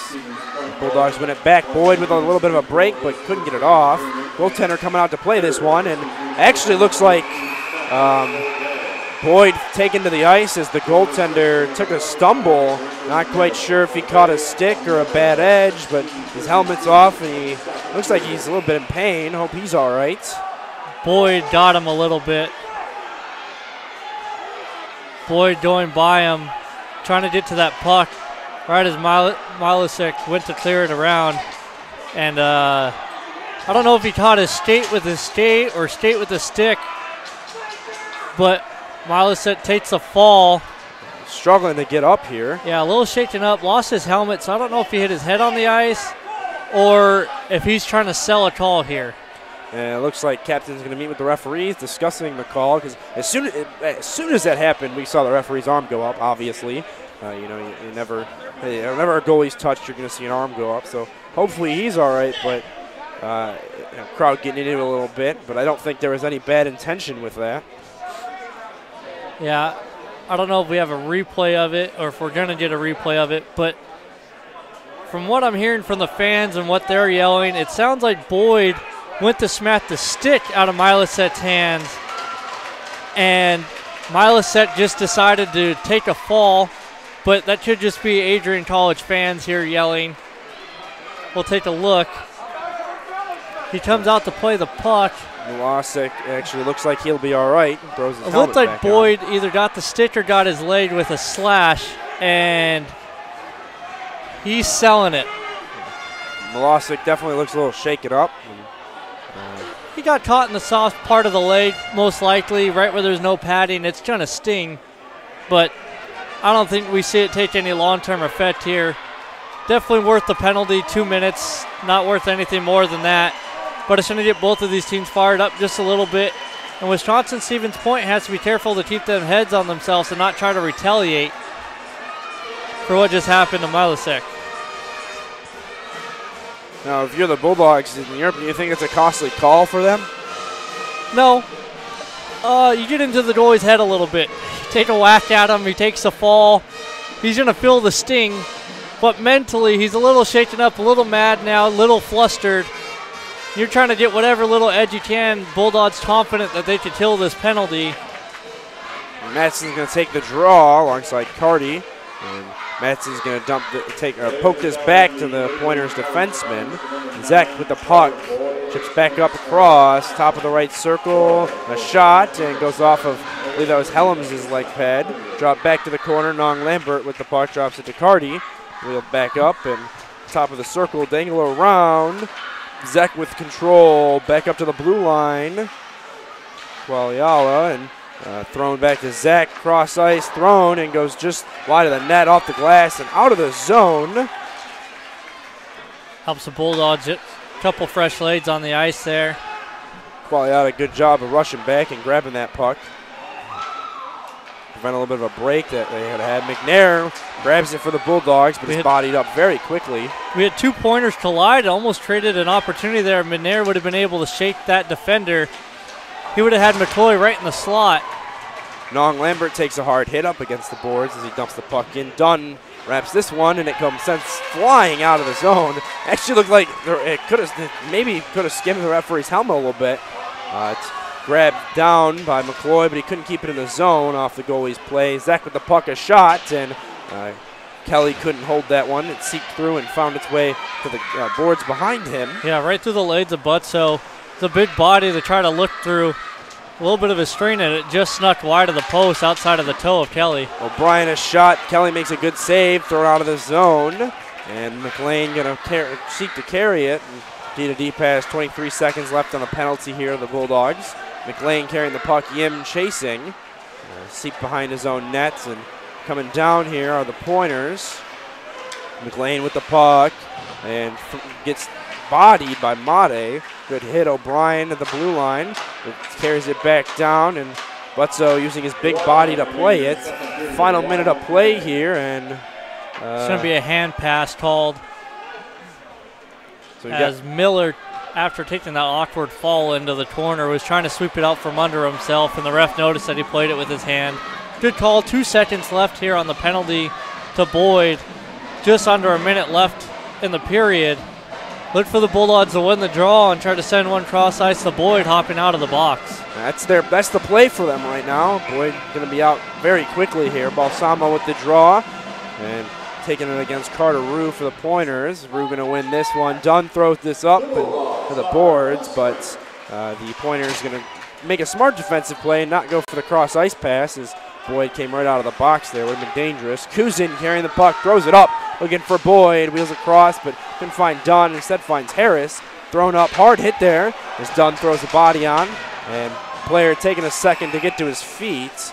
Yeah, and that one's on O'Brien. O'Brien tried to turn to trying to take the brunt of that hit off of himself and put himself at a really awkward angle, sent himself into the boards awkwardly. Yeah, face down into the boards, into that, up again, right where the boards meet the ice. Never a fun place to take a hit, but hope he's all right. He's struggling to get up a little bit. Trainer's going to come out to assist him. Yeah, referees both correctly noticed that O'Brien was the one turning to put himself in the awkward position as Dunn was trying to make shoulder-to-shoulder contact and would have been a clean hit had O'Brien not turned. So we just did a whistle and a stoppage. O'Brien's going to get himself up into the bench to get checked out by the trainers here with 35 seconds remaining here in the second period. Draw going to come, looks like the center ice. Thompson's going to take the draw for his squad. Nong Lambert taking it for his. Draw of captains here. Yeah, we see the senior line right back out there for the Bulldogs with Dunn and Helms. We did a stoppage, we did a rest, and we did the Bulldogs' most offensive line right back out there. McCoy wins the draw, but Dunn can't grab it, so it gets taken back, and to Helms gives it away right in front. Tries to go fancy. Kelly makes an easy save. 22 on the clock. Thompson chips this one up for Brothers, who will take a body, but keep his feet good, and will throw this one deep and on net. Goaltender not going to hold on to this one. Cardy dumps this one out and can't exit the zone. McCloy dumps this in, but then he gets thrown out. McCloy preventing a breakaway. 5 on the clock, right on net. And Beauvais going to hold on to this one to end the second period. Hard hit there up against the boards, and looks like the players are going to head to the locker rooms for the final intermission. Now Drake, in my opinion, story of this game has changed a little bit from first period to second period. Most definitely, but we see another Wisconsin-Stephen Point player shaking up. Beauvais took that big hit from Brothers right before, and it looks like he's actually bleeding from up here. I know you guys can't see it on camera, but he's got his helmet off, and it looks like he's bleeding right around the temple area. Yeah, temple, a little bit, maybe the lip. I don't know if he just took a funny bounce into the boards, but I didn't see like a super hard hit or anything. It looks like he wears his helmet pretty loose. Big hit there by Brothers. Probably shook his helmet, caught himself. He was trying to complain to the refs, asking why there's no call. Brothers hit him when he had the puck and before the buzzer. So we're all good there. We head into the second intermission with Wisconsin-Stevens Point leading 4-2. Any thoughts before we head off for the intermission on things these teams need to do before final frame of the game here? Both facing elimination right now. The Bulldogs down. Well, Wisconsin-Stevens Point's going to check to see if their two players that kind of got shaken up there at the end of the period are okay, and check to see if their goalie's all good. Bulldogs, on the other hand, are going to look to come out aggressive, knowing they got to get one early and then get the second one at some point in the period. Wisconsin-Stevens Point has to avoid settling for a 4-2 lead and sinking into defense-first hockey. Yeah, I couldn't agree more. So we're going to take a quick break here. We'll be back shortly before the third.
III allows you to be able to give yourself to other things. Not even just participate in them, but really get involved with them if you want to. There's a lot of interaction. It's not just sitting back, taking notes. You're actually doing hands-on things and better preparing yourself for your major. Choosing a Division III school, I've had the opportunity to develop my leadership skills and to be more involved on campus. Division III in athletics, affords students the opportunity not only to participate in intercollegiate athletics at a competitive level, but also gives them the opportunity to, engage in the other interests in their campus and in their lives outside of that sport and outside of the academics on the campus. And to have opportunity to have time to join clubs and being able to play basketball, it allows you to just be able to do everything you want to do. I wouldn't change it for the world.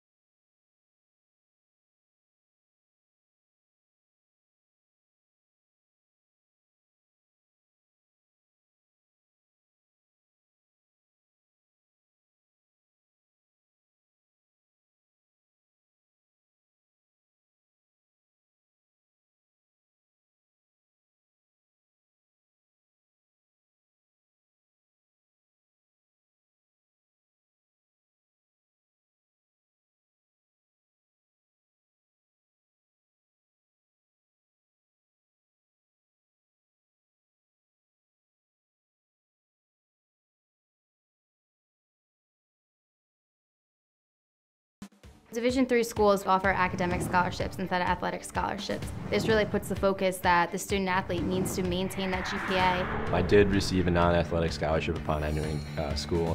I got the presidential scholarship, which was huge for me. I think there's more opportunities for academic scholarships in Division III. A lot of people pick schools just based on the sport and don't get that experience. Being a Division III athlete and developing my leadership skills has definitely put my name out there and helped me get more recognition on campus, but more recognition nationwide. I did win the Jostens Trophy, which is based on leadership, academics, and then how well you do on the court. I'm also the Schwartz Scholar of my class. Schwartz Scholarship is basically a scholarship that is given to a student who's identified as a likely leader. And the end of the day, it won't matter how they play on the field, it will matter how they do in the classroom.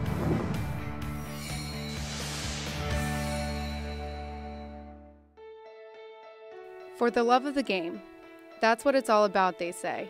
But for those of us who are Division III student athletes, it's more than that. It's more about team and the schools and communities we represent. And for the many of us blessed with the strength to compete in sport at the college level, we understand that with what we were given comes a special obligation. Our obligation to help those who have their own special needs and whose love for the game is no less intense. That is why NCAA Division III teamed up with Special Olympics. Since August of 2011, we and others from Division III campus communities have volunteered more than 250,000 hours, time away from the classroom and practice field, reaching across the country to coach and mentor Special Olympics athletes. And to learn that in giving, we receive so much more in return. Help us keep that dream alive. Be part of it. Get involved. You can make a difference. I'm a Division III student athlete, and I know how powerful words can be. The term gay doesn't mean stupid, lame, or less than. So I pledge to speak up if I hear the term gay used in a derogatory way or any other homophobic terms. If you can play in Division III. I'm a Division III student athlete, and my teammates unconditionally accepted me as part of their family. So now I pledge to do the same for others. If you can play in Division III.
Hello and welcome back to the beautiful Arrington Ice Arena, where we're gearing up for period 3, the potential final period of play here, where the University of Wisconsin-Stevens Point Pointers and the Adrian College Bulldogs are facing off in the NCAA Frozen Four quarterfinal game.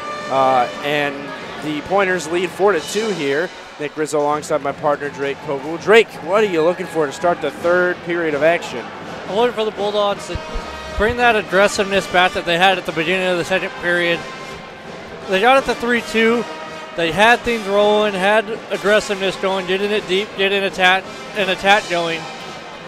Then when Wisconsin-Stevens Point got that fourth one, they seemed to back off a little bit again. Looked for Crude to tell them to push it. I definitely think they need to, obviously they're going to throw everything they've got on the ice, they're facing elimination here, so they're going to do everything in their power to come back. So going to be a good third period. The second period really up to the ante and pace of the game so far. Yeah, Wisconsin-Stevens Point with a 2-goal lead has to be careful to not just be complacent with that lead and have to keep their attack going as well. Like I said, I definitely agree, and I think that both teams have a couple things they can change here and there, but I think solid effort so far from both sides of the ice. Just to begin in first 2 periods of the game. So, but I do want to give a thank you to everybody who's watching in the NCAA for allowing us here at Adrian College to host this event. And for those who don't know, ACTV, people who are all here with me, standing next to me, running the board and the cameras and us on the mic, it's completely student-ran here from Adrian College. So it's an amazing feat and pleasure for us to host this game of such high standards and potential and whatnot. So appreciate everybody coming out to watch it, and thank you once again to the NCAA and everybody who's joined us for this wonderful game. Yeah, and since it is St. Patrick's Day, I know there's a lot of people out enjoying festivities and whatnot. Be careful, don't drink and drive. Us here at ACTV care about the safety of our community and our fans who watch. So be smart and enjoy the third period of this hockey game. So Thompson wins the initial draw, dropping it back to Dunn, who gives it to his partner Helms, fresh off the faceoff. Back to Dunn, up to Brothers, who's going to dump it off the boards and into the Pointer zone. It gets down to Harris in the corner where Thompson will battle for him. McCoy throws it to the slot. Nobody there, though. Dunn dumps this one.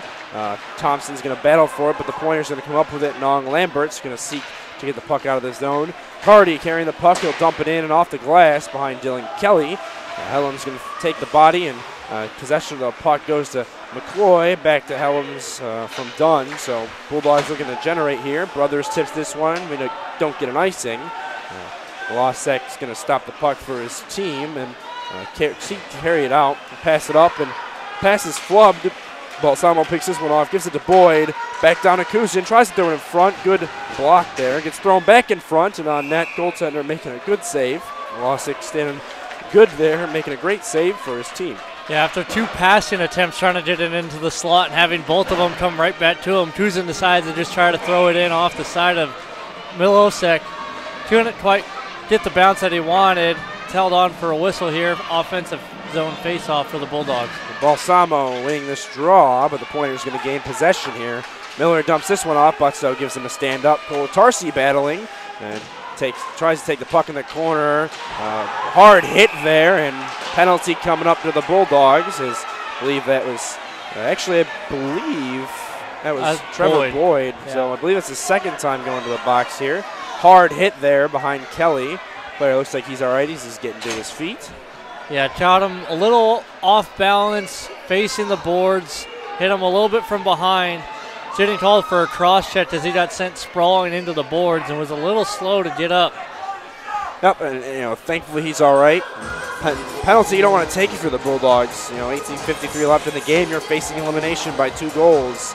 Not something you want to give up, but they're going to look to bounce back from this and maybe even get a shorthand, as it would really help their cause here. Yeah, they created a couple of shorthand opportunities the last time they were on the kill. But something a penalty kill can do for you is create momentum. You get a big kill, in a big moment like this, you start to feel good about yourselves. You start to feed off that energy. So as long as the Bulldogs can kill this off, they could get things going. But this is also a great opportunity for the Pointers to kind of seal the game. Great save from the blue line as the puck goes off of Kelly and up into his face mask, and kind of uncomfortably caught that one. So Thompson looking to take the draw. He can't win it against Nong Lambert, who will take it back to the blue line, and they'll cycle it back down. Yim throwing this one down ice. It's gloved down. Thompson could have had a break there, but the goaltender come out to play this one. It gets dumped to the Pointers and gets dumped back up to the blue line, thrown back down. Nong Lambert get to the corner with Helms, and Dunn's going to pick this one up, throw it off the boards. Qualiata holding it in for the Pointers. It's dumped back in and up, and Yim dumps this one out. It's going to chase it. 1:20 left on the kill for the Bulldogs. 18:10 left in the third. Bulldogs still down 4-2 here, as the Pointers have a pretty decent lead here heading into the last couple minutes of play. Qualiata throws the puck up, looking for Nong Lambert. It's taken to the corner, and Batsago is going to dump this one all the way down.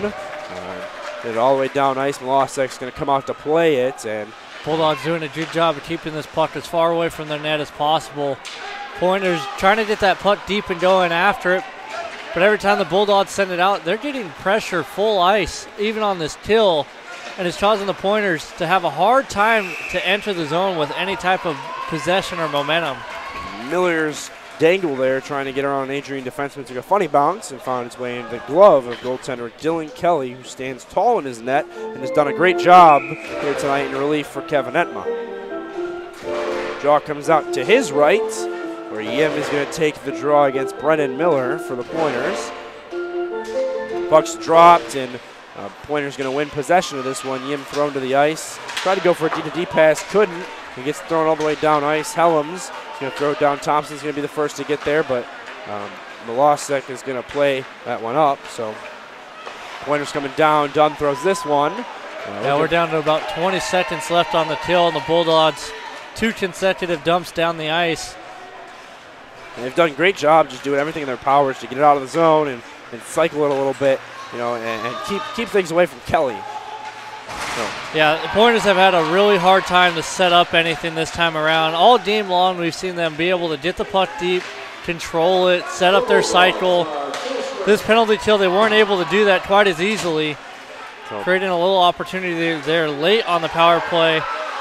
Shot thrown and goes over Kelly. A little bit of friction between players. Helms comes up with the puck, chips it up to Boyd, fresh out of the box over the blue line. Going to throw it on net. Goaltender makes a standing save that I don't think he was too comfortable making, as it looked like it caught him in the collarbone area. Yeah, shot up high there, trying to hold on to it. Not always the smartest thing, because if you go up there and it drops straight down, there's a player crashing the net. Could have left himself vulnerable, but holds on to it all the same for the faceoff. Balsamo taking the draw alongside Austin Kelly for the Pointers. Hewins gains control, throws it up and into the netting off of the Bulldogs' win on the draw there. 16-28 in regulation. Shots 23-32 in favor of the leading Pointers. Score 4-2 once again in favor of the Pointers. Balsamo giving this draw up, but Boyd comes up with it momentarily, gets chipped back to Hewins. He'll take the body and throw the puck up. Yeah, and something worth noting, the Bulldogs aren't typically outshot. They're being outshot here by 8 shots by this Pointer team, having a hard time getting pucks on the net. Pointers got a lot of their shots early, but still an impressive feat all the same to outshoot such a potent attack that is the Bulldogs.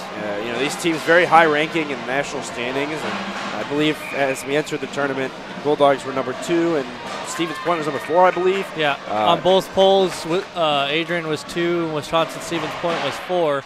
They came in as the 2 and 3 seeds respectively. Done with the puck of shots, and goaltender makes a save once again uncomfortably, but he makes the save. But as we said, very talented squads, and as you said, something that we don't usually see is the Bulldogs being outshot by a margin, not by a couple, by a margin. And they usually, the Bulldogs, when they're down a little bit, they somehow find momentum to kick the gas and kick it up a notch, and they're going to look to do that. They found some momentum here tonight, but haven't been able to double down on that. Yeah, they've had a hard time really bearing down and keeping things going their way. But I think that credit goes to Wisconsin-Stevens Point of anytime the Bulldogs have grabbed momentum, have gotten any type of attack going, they've adjusted their game and battled right back. Yep, so it looks like McNair's pass to Yim falls off sides as he just kicked over the line. 15:51 left in regulation. Draws him to come outside of the zone just in front of the penalty box here in front of us. up in the grandstand of the Arrington Ice Arena bleachers. Bulldogs win the draw. Backnet dumps it in, and then will proceed to chase. Something nice to say is we saw physicality and a couple of hits, rack up near the end of the last period, and it's nice to see that it hasn't carried over into this one. The game's still clean. Nobody's got hot heads. Players very calm and controlled. Nice to see that. Yeah, both teams very physical. Physicality was definitely ramping up there at the end of the second. Things will start to get chippy. Like I said earlier, these two teams got a lot of history against each other the same way Adrian and St. Norbert had in their conference championship game. Things can get heated. Bulldogs with the puck, throw to the slot. Thompson couldn't nip this one down, so he'll dump it back into the corner for Brothers. Brothers, the hash mark, throws it in front, cross, looking for Butzow, but couldn't find him, so he dumps it back down and looking for McCloy, but couldn't find him. Instead finds Brothers, battled for it, taken in the corner. Cole Tarsi throws it on net. The goaltender pads this one away. Cole Tarsi trying to catch the body with this one. Puck's going to be iced. And the Pointers actually would have gotten there first, it looked like, but the referee threw that one an icing. So, yeah, it's a race to the dots, a kind of a judgment call for the refs there. Butzow with the long reach, the refs felt like he had maybe half a step on him, would have gotten there first in their eyes with the reach. So faceoff comes all the way down the ice and no change for the Pointers. Balsamo taking it with Nong Lambert, but looks like either the puck was dropped. Yeah, the puck looked like it was dropped unfairly here. So they will once again line up. Puck's dropped. Balsamo wins it. Back up to Dunn. It's poked away, but good effort there by Boyd to keep this one in the zone. Balsamo throws it off the net, looking for Kuzin. Couldn't find him. Kuzin pokes it away, but it's thrown up and onto this tape of a teammate for the Pointers. It's thrown down deep. Hellam's going to chase this one. Yeah, the Bulldogs were looking to do a set play there right off that draw, but the speed of the Pointers to get up to the point almost created a very, very dangerous attack going the other way.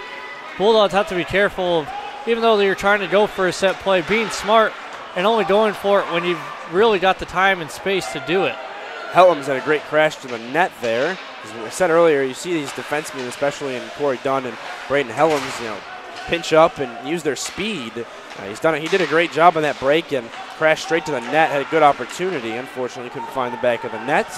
Kuzin dumps this one in. Balsamo brings it within his feet, and it gets tucked back. Goaltender leaping behind the net to make a save. Looks like Boyd was knocked down to his knees, and we get a whistle and a face-off. 14:08 left in regulation. Bulldogs still down 4-2, facing elimination here on home turf. Yeah, it looked like Milosic had some words there for Boyd after he got knocked down and got back up. Probably saying something about how he got hit, and Boyd probably firing something back about how he should have stayed on his feet or something along those lines. Looks like Yim is going to take and win the draw for the Bulldogs. It's dumped back down by Made, but couldn't get kept in. Goes off of a pointer, so Hewins dumps this one back in. McNair gives it a tip, but stays in play. So ends up in the corner. Pointers have control. Yim battling for it. Thrown on nets and seeped right through the goaltender, but fortunately went wide of the net instead of in the net. Yeah, Milosic there got caught as it went right through his 5-hole, but had his pads at the right angle that when it went through, it kicked wide instead of into the net. McNair with the puck, a shot from Hewins, and it goes off a body. Bulldogs had a 4-on, looked like 1 for a moment there, a 3-on-1 for sure.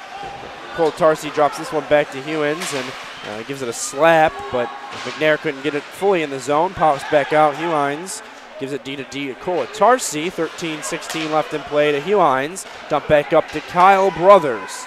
Throws it in front and gets tipped, but McCloy couldn't nip that one back in the nets. And McCloy was trying to show off his hand-eye coordination there, trying to knock that one out of the air, just unable to connect. Butts out back to Cole Tarsi, dumps this one in, goes off a Brothers tip, goes all the way down ice. Pointers taken into the corner and up the boards. Butts out going to battle for it. Pointers come up. Captain Matt Thompson peels this one away and gives it to his defenseman Joey Cole Tarsi, who, as I said earlier, has become a name in this game, honestly. He's had a great effort. Gets thrown to Taylor McCloy by Blake Butzow and goes into the corner. Thompson chasing. Player for the Pointers didn't play that puck, waited until Thompson pinched up with him. High hit there, and looks like we're going to get a penalty. Elbowing. Looks like it's going to go to the Pointers as I believe that was Braden Helms as he was pinching up, caught that elbow. Yeah, that's on Logan Fredericks. Gets called for the elbowing, and the crowd erupted here as they've been waiting for a call to go the Bulldogs' way.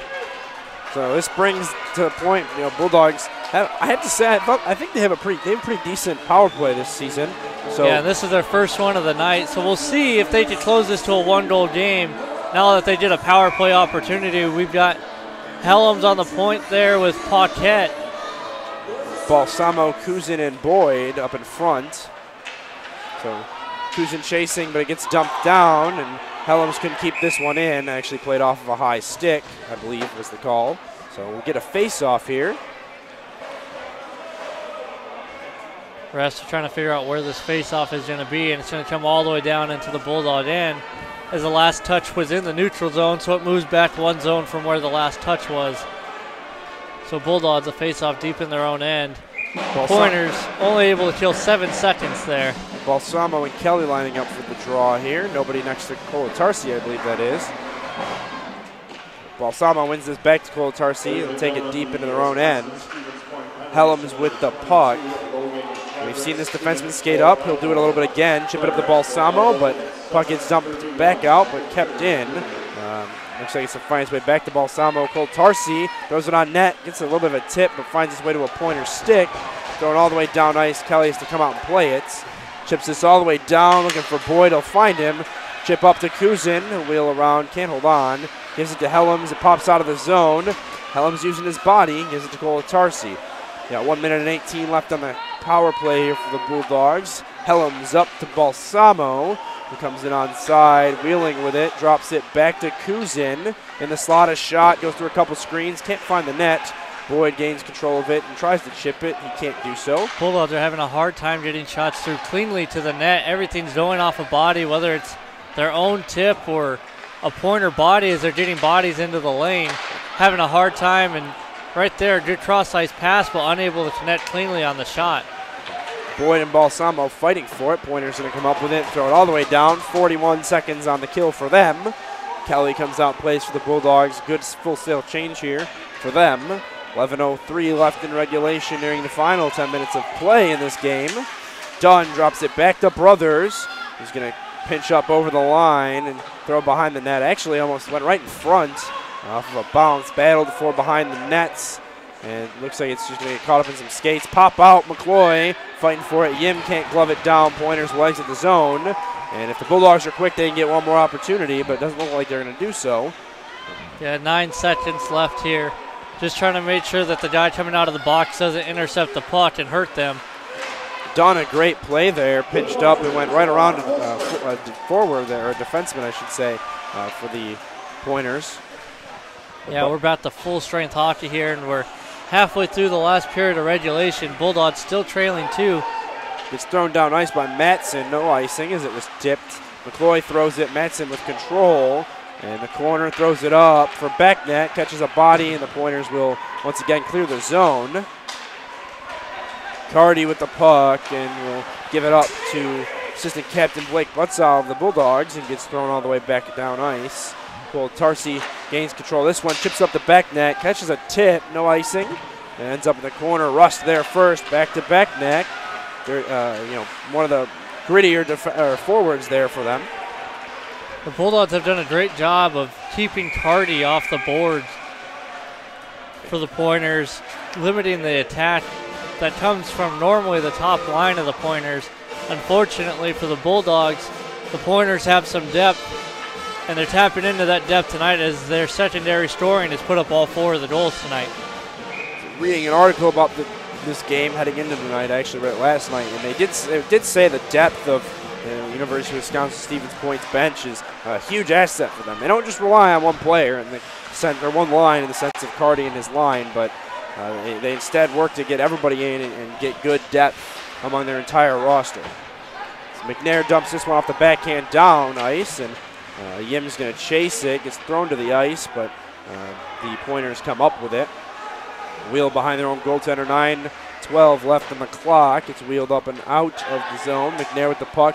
Turns it over, and Pointers get it poked away. Helms will take it into the corner and turn it around again. Zach throws it, and Pointers calm it down. A shot on Kelly, rebound, but he makes a save. A couple of extra bodies being thrown around in front of him. Good effort by Kelly. There's a little bit of frustration from the defenseman. Yeah, once again, you see this Bulldog defense fail to clear the puck cleanly, turning the puck over, almost threw one right onto a stick in the slot. Luckily, it was closer to the dot. Pointers still able to get a couple opportunities off these turnovers. If the Bulldogs want to have any chance of closing this 2-goal gap, they've got to get cleaner in their own end. Balsamo and Rue taking the draw. Rue will win it for the Pointers, but the Bulldogs will fight that one. It's thrown in front, but kicked away. It looked like by Kuzin, stopped that one from a shot. It's bounced back behind Kelly. Kuzin in the corner there. Hard hit by Cole Tarsi up against the boards. And pops out to the slot where Boyd is. Chips it up for Balsamo. Goes off his skates. And hard hit there for Balsamo. Physicality ramping up once again. Bulldogs trying to send a message, trying to get any type of momentum and energy they can to get this attack going. So we're starting to hear the crowd and get a chant going here. And it gets thrown back down. Rue's going to get there with Kolatarsi. And Kolatarsi's going to throw this one off right onto the stick of a Pointer right in front. Kelly kicks this one out. Back to Kolatarsi, who will go off the boards and down ice. And we're going to get an icing here, but for the Bulldogs to get a little bit of a rest here, I think was a good thing for them. They had a long shift there. Yeah, forced to ice the puck because they weren't able to clear it cleanly once again. They're having a hard time getting that puck over their own blue line, as the Pointers have really made it a point of emphasis to pinch on the Blues, keep that puck in, force the Bulldogs to have to fight all 200 feet to get to the offensive end. Balsamo dangling and catches a body. Boyd takes it in the corner and throws it behind the net. Balsamo struggling to get up there. Hewine's keeping this one in the zone momentarily. Pointer's going to throw this one off. Actually takes a bounce, and the Balsamo comes up with it. Thrown in front. McCloy, sticks tied up, so he can't get a shot off. It gets thrown all the way down ice. No icing from the Pointers as Kelly comes out to play that one. Yeah, smart decision there, knowing his defense was going to get beat cleanly to that puck. Stepped out, just sent it into a soft area past the attacker. And it's thrown back. Hewine has difficulty to keep it in, so does Brothers. Pops out to Made, who dumps it back in, and looks like we're going to get a whistle. Looks like they touch a stick offside, so face-off comes down to right in front of the penalty boxes, but on the Bulldogs side of the red line. 7:17 left in regulation. Bulldogs dangerously trail by 2 goals, facing elimination. And just a reminder, whoever wins this game will go to Lake Placid next weekend for the semifinal of the National NCAA Frozen Four Tournament. Helms taking the puck back to Dunn here. A little bit of D-to-D action, drop back to Helms, who has speed, and wheels up and dumps it off the glass and ends up high into the netting and actually into the crowd. A little bit of a souvenir there for some fans. Ref saying that that one got tipped right off the stick of Helms, so the face-off still in the neutral zone, but on the Pointer side of the red line. We're down to 7:04, so not a lot of time ran off there before that whistle. Bulldogs send out their senior line with Helms and Dunn at the point once again, trying to get their offense going. Trusting this line as their most offensive. Got Helms, Dunn, Brothers, McCloy, and Thompson. Bulldogs win this one back. Helms, gains control and takes it deep. Gives it to his captain, Thompson, who wheels around, catches a stick, but holds on. Over the blue line, gives it to McCloy, throw it to the slot, an opportunity. Goaltender comes pretty far out of his net to make that glove save. Yeah, loose puck there floating in the air. Smart play there by Molisek to notice that it was his opportunity to go out and grab it. He wasn't going to get touched. Hold on to it, get a whistle. Don't let that puck hit the ice and let people start whacking away at it that close to the net. The draw is going to come out to his left. Looks like, I believe it's Yim taking the draw for the Bulldogs, who will actually hold the puck drop here. But that's Yim and Carter Rue taking the draw. Yim's going to win it back. Dunn going to wind up, not shoot. Goes for a pass, back to Helms, back to Dunn. It's poked away, and a little bit of a break's going to come here for the Pointers. Dunn going to try and fend it off. They go to the slot, and they can't tuck it in behind Kelly. Yeah, good job there by Dunn. The hustle back quickly, along with Helms to get back defensively. Still a 3-on-2 as the Bulldogs caught with 3 guys deep once again. Helms chips this one up and goes off the boards, back down. Paquette, thankfully, there with butts out. Bulldogs going to go for a change. Paquette carrying the puck. Going to wheel around through center ice. Head up and shoots, goes just off the nets. And Cole Tarsi tries to put it in short side, can't do so. Pointers coming down 2-on-1. And they're going to look for a pass. They wait, fake that shot once or twice, and threw it into the netting. Yeah, he was looking for a passing opportunity there. Wasn't there as both players for the Bulldogs got back on defense. It was a 3-on-2 for just a second. But that shift the Bulldogs back checked very well. Forced him to have to shoot the puck. Goes off the knob of Dylan Kelly's stick and up and out of play. We got Russ taking the draw here for the Bulldogs, and Nong Lambert taking the draw for the Pointers. And Lambert will win it back to the blue line, throws it on net. Kelly making a good save with his pads. Getting a whistle for his team. Draw will remain to his right. 5:54 left in regulation. Shots 28-36 in favor of the leading Pointers. Bulldogs started to get into do-or-die territory here. Got to keep an eye on Kelly. As that clock sits under 5 minutes, you never know how aggressive Truge is going to be, knowing that this is the quarterfinals of the NCAA tournament. He gets thrown up from Butzow, looking for back net. Can't find him. Instead finds Thompson. And Matson wheeled offside. Thompson was smart to not take that in. Thompson's going to wheel around the neutral zone. Backhand sauce to Made. Dump back into the corner. Thompson's going to chase. Losek is going to play this one off. Thompson's going to get there. He's knocked down. Actually, his leg's taken out from underneath him. Thompson gloves it down. Now for cleared, it's brought back into the corner. It'll be fought for and taken right back in underneath Kuzin. Pointers come up with it. 3-on-2 forming. You got Made and Helms there. Helms pinching back, takes control and can't hold on there. It's battled for, and Made putting on the body here, trying to get the puck away from this Pointers forward there. The puck's going to pop out. Harris couldn't get there in time. So a backhand pass, 4:55 on the clock. Kelly sitting in his net calmly. Hard hit there. And then Balsamo's tripped while he's getting up. It looked like Balsamo was just trying to go right over the player that he just knocked down. Probably not the smartest path to take. Takes a stumble of his own, and here come the Bulldogs, 2-on-3. Balsamo with the puck, wheels around, throws it in front, and Boyd couldn't put it behind the goaltender. Somehow that stayed out of the net. It was a completely open net. Somehow that bounced out. I think that went off the skate of Milosevic. We'll have to take a look at that when we get a whistle, but that was an incredible save by Milosevic. Boyd throws it on once again, and he makes another save. Yeah, it looks like that rebound popped right out in front. It was almost an empty net there. Milosevic able to stretch both feet back. Looks like he caught the puck right off that skate blade possibly, and it kicks across the goal line but not over it. So no goal for the Bulldogs. They still trail 4-2. Yim taking the draw with Austin Kelly of the Pointers. Kelly wins this back. Milosevic plays right off the draw.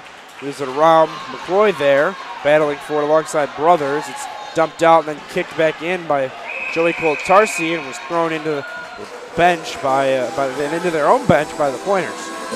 Yeah, so faceoff's going to come down into the Pointer defensive end as the clearing attempt initiated in their own end.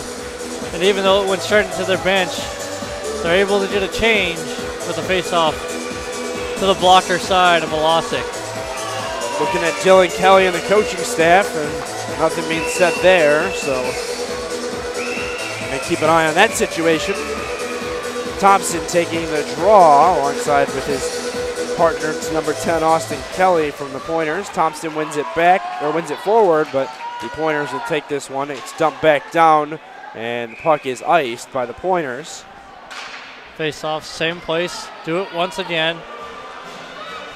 Bulldog. Oh, go ahead. No change for the Pointers this time around. Not that it really matters. There's probably about 3 seconds that ran off the clock there. Bulldogs starting to even up their shots a little bit, 32-38. Thompson once again taking the draw. And Thompson's going to win it to McCloy, back to Dunn, who will throw it down the corner. And it gets wheeled back. McCloy with it, throws it behind. Thompson tries to throw it in front. Couldn't find Brothers, though. And it's thrown back, and the Pointers are going to dump this one back down. Dunn's going to get there first, and they're going to ice the puck costly run for Duffin there for the Pointers as he went all the way down the ice for that only to be canceled against him. Yeah, Duffin tried the chip and go. Dunn was trying to prepared for him to chip it past him, so Dunn was already moving with his skates headed back towards his defensive end. He didn't have to make that transition. That probably could have gotten him beat. Duffin spending a little bit of energy there. Dunn taking a rattle off the boards as the Pointers carry the puck. Hellam's doing a good job. Levels a player, and it looks like he's going to struggle to get up here. Hellam's a big guy, big body player. Balsamo with the puck, dangles around, throws it cross. Can't find a pass though. Kuzin carries, throws it cross, finds Yim, drops down, looking for a pass to Dunn. A shot goes through a couple screens and behind the net. And gets thrown back up to Hellam's, back to Kuzin, goes all the way down the ice and just shy of the empty net. So yeah, just right when the Bulldogs started forcing down the other way, Dylan Kelly took the opportunity to get to the bench. Bulldogs get the extra attacker on. Bulldogs are now out 6-on-5 with no goaltender in net with 3:07 remaining. That puck just missed the post. And looks like from up here, Kelly's off the bench. So he's literally off the entire bench. So I'm. Well, there's not a lot of room on the bench when you've got 3 goalies suited up. Yes, but I'm gonna assume. I mean, I saw him take a little bit of his equipment off. I don't know if it's just an equipment issue or if they're just not planning on putting a goalie back in at this point. Both possible. I think Dylan Kelly was fixing his glove back there. He's back on the bench now with his gloves on. Off the face-off, the draw went up. The puck went up into the rafters. Actually hit the banners. Thompson wins this one. McCloy with the puck. He's gonna try and dangle around. Cole Tarsi grabs it. Chips back up to the slot. McCloy, body was blocking that one. Hewines blocked that one, and McNair chipped that back. Nobody was there, though. Players took collision there, and it looks like it's going to be a penalty. Bulldogs are going to take a penalty here as Hewines dove to try to keep the puck in. Yeah, missed the puck, took out the player's legs. Cardi went down with him. I think it was just good intent, just a little bit of bad timing and placement of the two players where the one went down, the other one's legs went right after. So well, that whole opportunity happened because of a lack of communication. An attempted drop pass that went to where no one was at for the Bulldogs. All 3 players that were up at that blue line were heading towards the middle of the ice, heading towards the net, and you leave a drop pass to where no one's at except for a pointer. Creates the opportunity for a penalty to be drawn. Off the draw, the Pointers on the power play get control. Gets taken into the corner. It'll be battled for. At this point, when the penalty's over, there's going to be about 30 seconds left in the game. Yeah, Bulldogs are going to need to get a shorthanded goal here, whether that's getting it to 5-on-5 hockey with Kelly out of the net or getting the goal down 4-on-5 if they want to have any real chance of tying this up to send it to overtime. So McLean, a shot, and goes just wide of the net. It was a hard one. Yim throwing the body on. Dunn throws this one down, almost finds Balsamo for the breakaway. Couldn't find him, and the goaltender comes out pretty far to play that one. And a little bit of a collision there just in front of the bench for the Pointers. That would have been a great breakaway opportunity on the shorthand if that pass to Balsamo got there. Yeah, it wasn't on one side or the other for Balsamo. It was trying to right at him and right through his legs. He was trying to find it while looking to each side. By the time he realized it was going right between his skates, it was already past him. The draw is going to come out just in front of the Pointers bench. 1:57 left in regulation. Bulldogs win this draw, but the Pointers gain control and wheel back to run the clock a little bit. I think we're going to see the Pointers lay back here and try not so much to give any opportunities to the Bulldogs and more so run the clock a little bit. Yeah, with under 2 minutes to go, you're on the power play. They're going to attempt to play keep away as much as they can, try to prevent any type of Bulldog opportunity. Hard hit there up against the boards. Kelly comes out of his net, and it's poked away from him as he was a little bit, touched down by a couple sticks, and it's thrown back. Butts out, catches deflection. 37 seconds left on the penalty to the Bulldogs. Yeah, I don't think he was expecting a Pointer player to be that close to him when he turned to try to play that puck. Almost lost it. McCloy chips the puck up for Thompson, who's going to win the race, throws it on net, and throws it back in front. Nobody's there, though. Dunn wheels around. McCloy's going to get a chance Empty net here. once again for the Bulldogs. As we're under a minute to go and 13 seconds remaining in the penalty kill. We're playing 5-on-5 hockey. Puck finds its way up into the netting. As you said, empty net here for the Bulldogs. No timeout for them. Pointers still have one under their belt. They're going to elect not to take it. 13 seconds remaining on the kill for the Bulldogs. 58.9 in the game. Yeah, that puck got deflected, so they're able to change. No reason to take the timeout here for the Pointers. Bulldogs used theirs up in the first period while trying to gather themselves. Beautiful shot from Helms. Actually took the knee pad of a player of the Pointers, so looked rough. Dunn's going to chase this one along with Helms as it bounces out. Heline's out of the box. Full strength. 42 on the clock. It's wheeled up and picked down. Balsamo can't get this one in the zone. Heline stuffs it. Pointers with control. Throw it down ice, and it's the empty netter. And Boyd, very angry, hits his stick against the penalty box. And from up here, it looks like the Pointers are going to... Milosic skating way out of his net all the way past the blue line to taunt Boyd. Boyd's got some words for the ref for that one. Boyd very furious about that. Milosic came way out of his net for absolutely no reason. Surprising we don't see an unsportsmanlike penalty there on Milosic for very taunting. Surprised. He walked right up to him, skated all the way out of the zone just to give him a couple words. And, of course, the Pointers going to take their timeout here. Yeah, got to keep his team under control. So 32.5 seconds remaining in regulation. Bulldogs down 5-2 to the Pointers. Shot 33-39 in favor of the visiting team.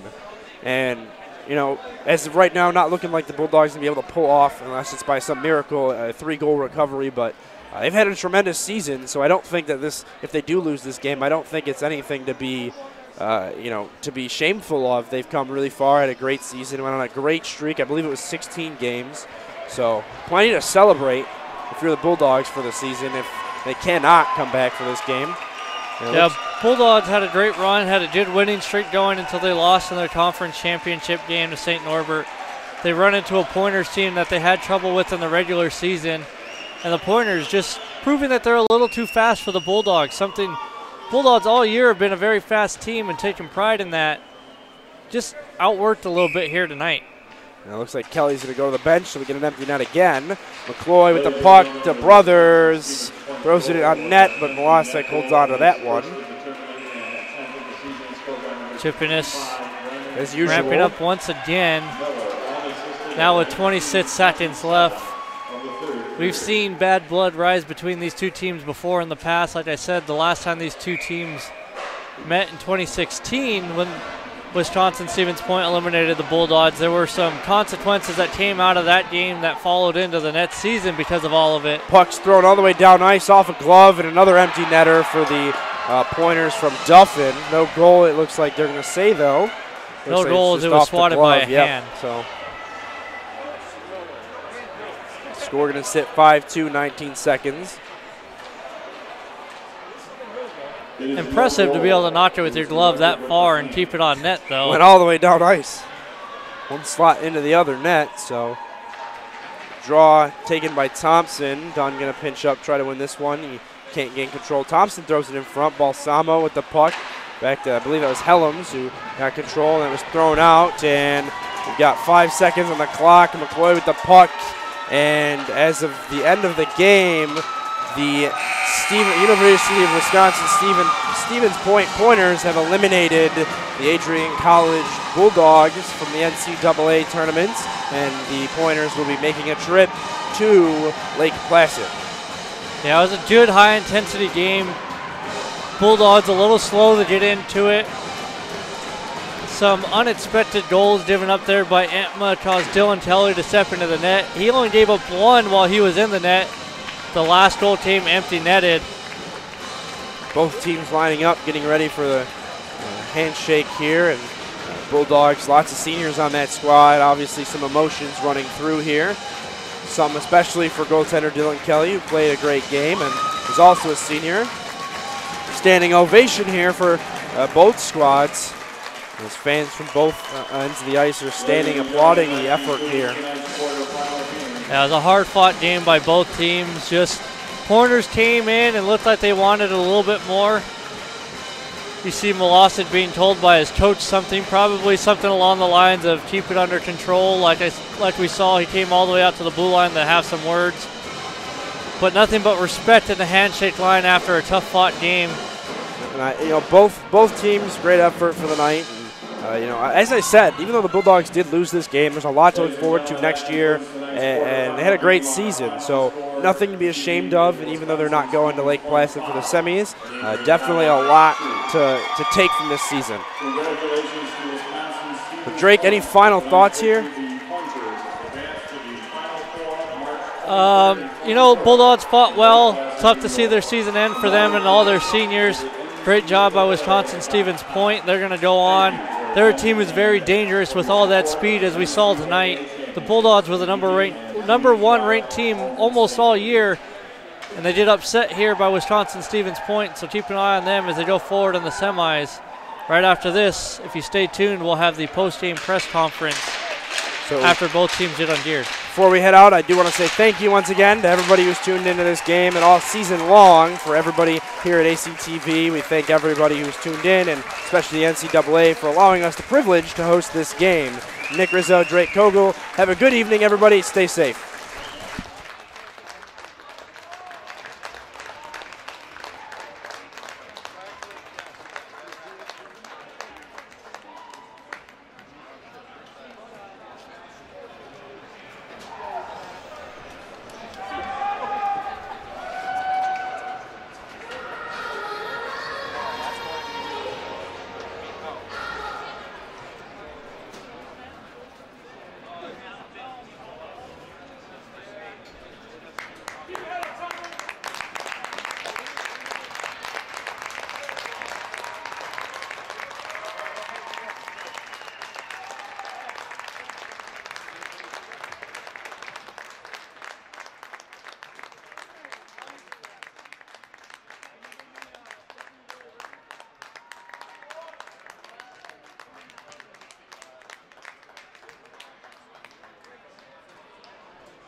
Well, I mean, like, they were leading by like 10. Comments from Coach and crew. And then please ask questions of student athletes. If when you do that, please announce your name and your affiliation when you do that. You can do that just one time. So we'll commence with Coach Crew. Making it open. Yeah. Credit to Stevens Point. They were good. They outplayed us. Similar to how it went back in December in their building. We didn't have our A game either those nights or tonight, or maybe it's a combination of that and Point taking it to us a little bit too. So obviously very disappointing. Not getting to Lake Placid again and not competing for national championship past year, but also credit our guys for getting here. We had another very good season, and we were led by a class of 7 seniors who I don't know how you replace them. We'll miss them. Okay.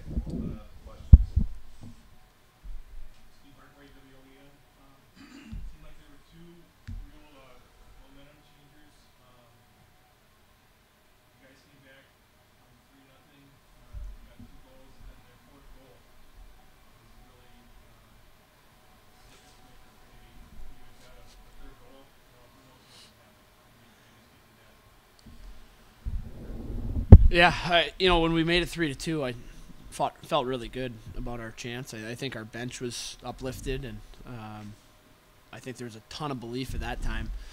And then to give up an odd man rush and watch the puck kind of bounce around for a second down by our crease, was obviously frustrating. And when they popped it in, the life kind of got sucked back out of us. We felt like we scratched and clawed and got back in the game, and if we don't allow that odd man rush, or somehow Dylan keeps it from going in the net, you probably feel like the game is going to go your way, and maybe it does. Going into the third period down 1's a lot different than being down 2. It happened to us in the past, and you just the game changes. One puck bounce sometimes.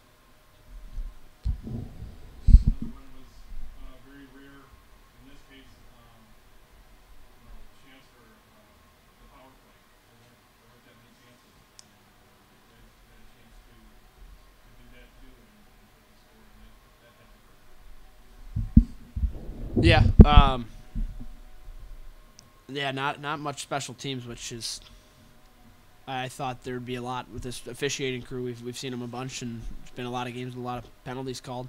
So it's something we talked about and focused on quite a bit this week actually, and it didn't really play a factor. And if anything, I'd say our penalty kill did a great job keeping us in the game, actually probably giving us energy.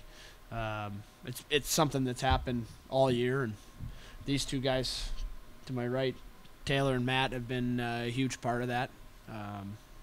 It was one of our strengths this year, was our penalty kill, and to get one power play, we just couldn't get in a rhythm. You get one, and it's pretty late in the game, where sometimes you get that opportunity early on, and you can build off that. And this time we weren't able to.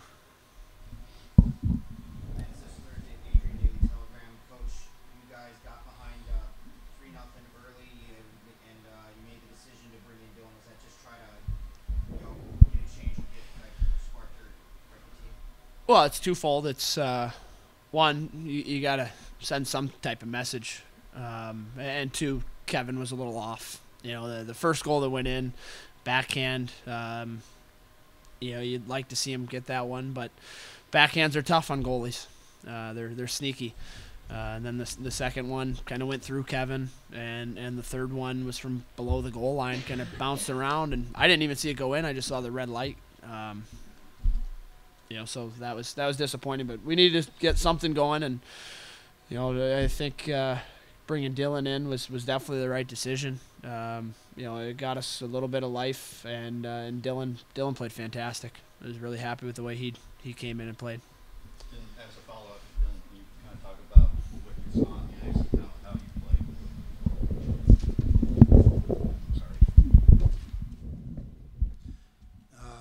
I just try to take each game the same way. I have the same approach no matter what's going on, who we're playing, whatever the circumstances are.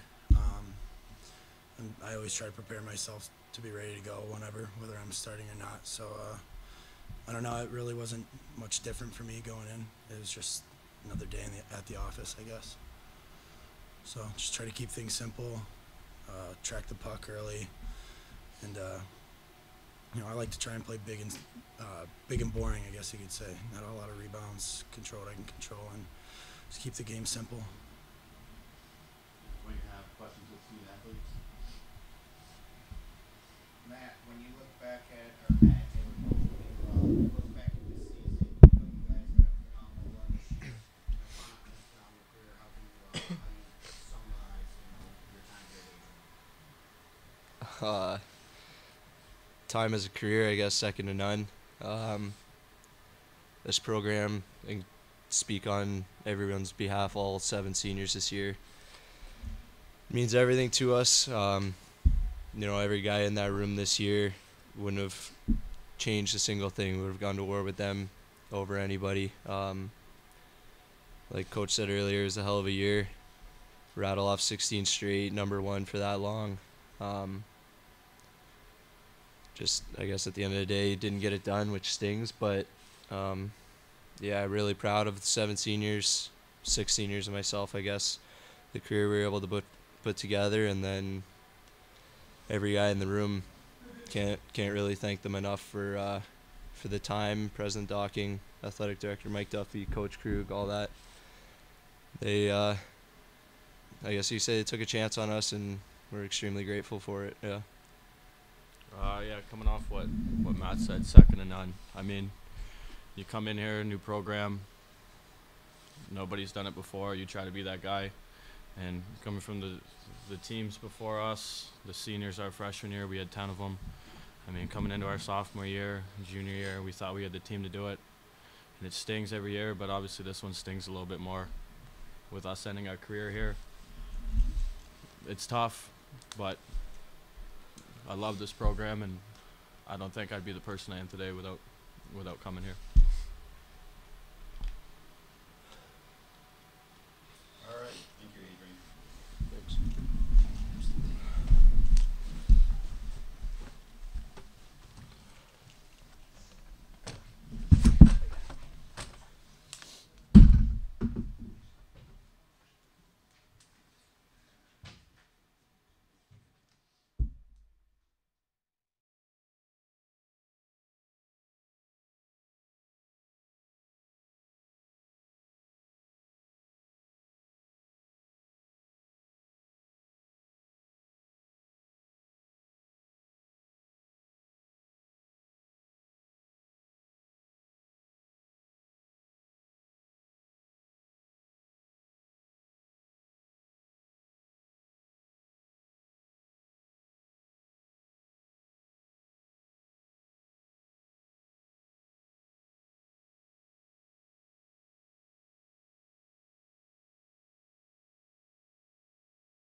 Coach Kruger, and then we'll take questions from the media, and if you could again say your name and affiliation, that'd be terrific. Coach. Yeah, I think it was an unbelievable game plan by our guys, and obviously coming off of a loss in our conference championship game against Eau Claire, I think definitely fueled us a little bit, kind of humbled us a little bit. We were a little bit soft in that game, playing the easy way. I think we got a week off. It helped us. Some guys to get healthy, especially with Max, and we looked at the film and realized that we got to do things a different way and be better in order to be successful. I'm proud of the way the guys played tonight. We came in with a game plan of how we wanted to attack them and exploit some of the things and stick to our strengths. And the guys did it to a T. All 20 guys in the lineup tonight were effective and a part of the game plan. It was a very good team win. Okay, well, go for it. How important was it for you to get the lead early? Yeah, it's huge. No matter who we're playing with, we're a team that obviously plays better with a lead, especially a younger team. I think it frees a lot of our guys up. Just less tense. Once we get the lead, they know that we got Max behind us that are gonna hold our back, and when we do get the lead, it frees guys up to play a different way. So getting that first goal in the first couple minutes was huge by Kelly. Matt, Sicily, Adrian doing program. Zach, you guys up 1-0, and you're able to find the net twice against Kevin and London, pushing you up 3-0 in the first, I believe. In the first 16 minutes of the contest, it had to really give you guys a boost on the bench. Yeah. I mean, anytime you go up 1 or 2 at all, that gives you the feeling that you got everything under control. So. Max, what does it mean for your senior class to get back to the class? It means everything. That's the ultimate goal, to get back there, and it's an awesome place. We had a lot of fun there. We took care of business last time, but yeah, it's huge for all these seniors because we've worked so hard throughout our 4 years, and especially this year, and to get there again, and just want to take care of business.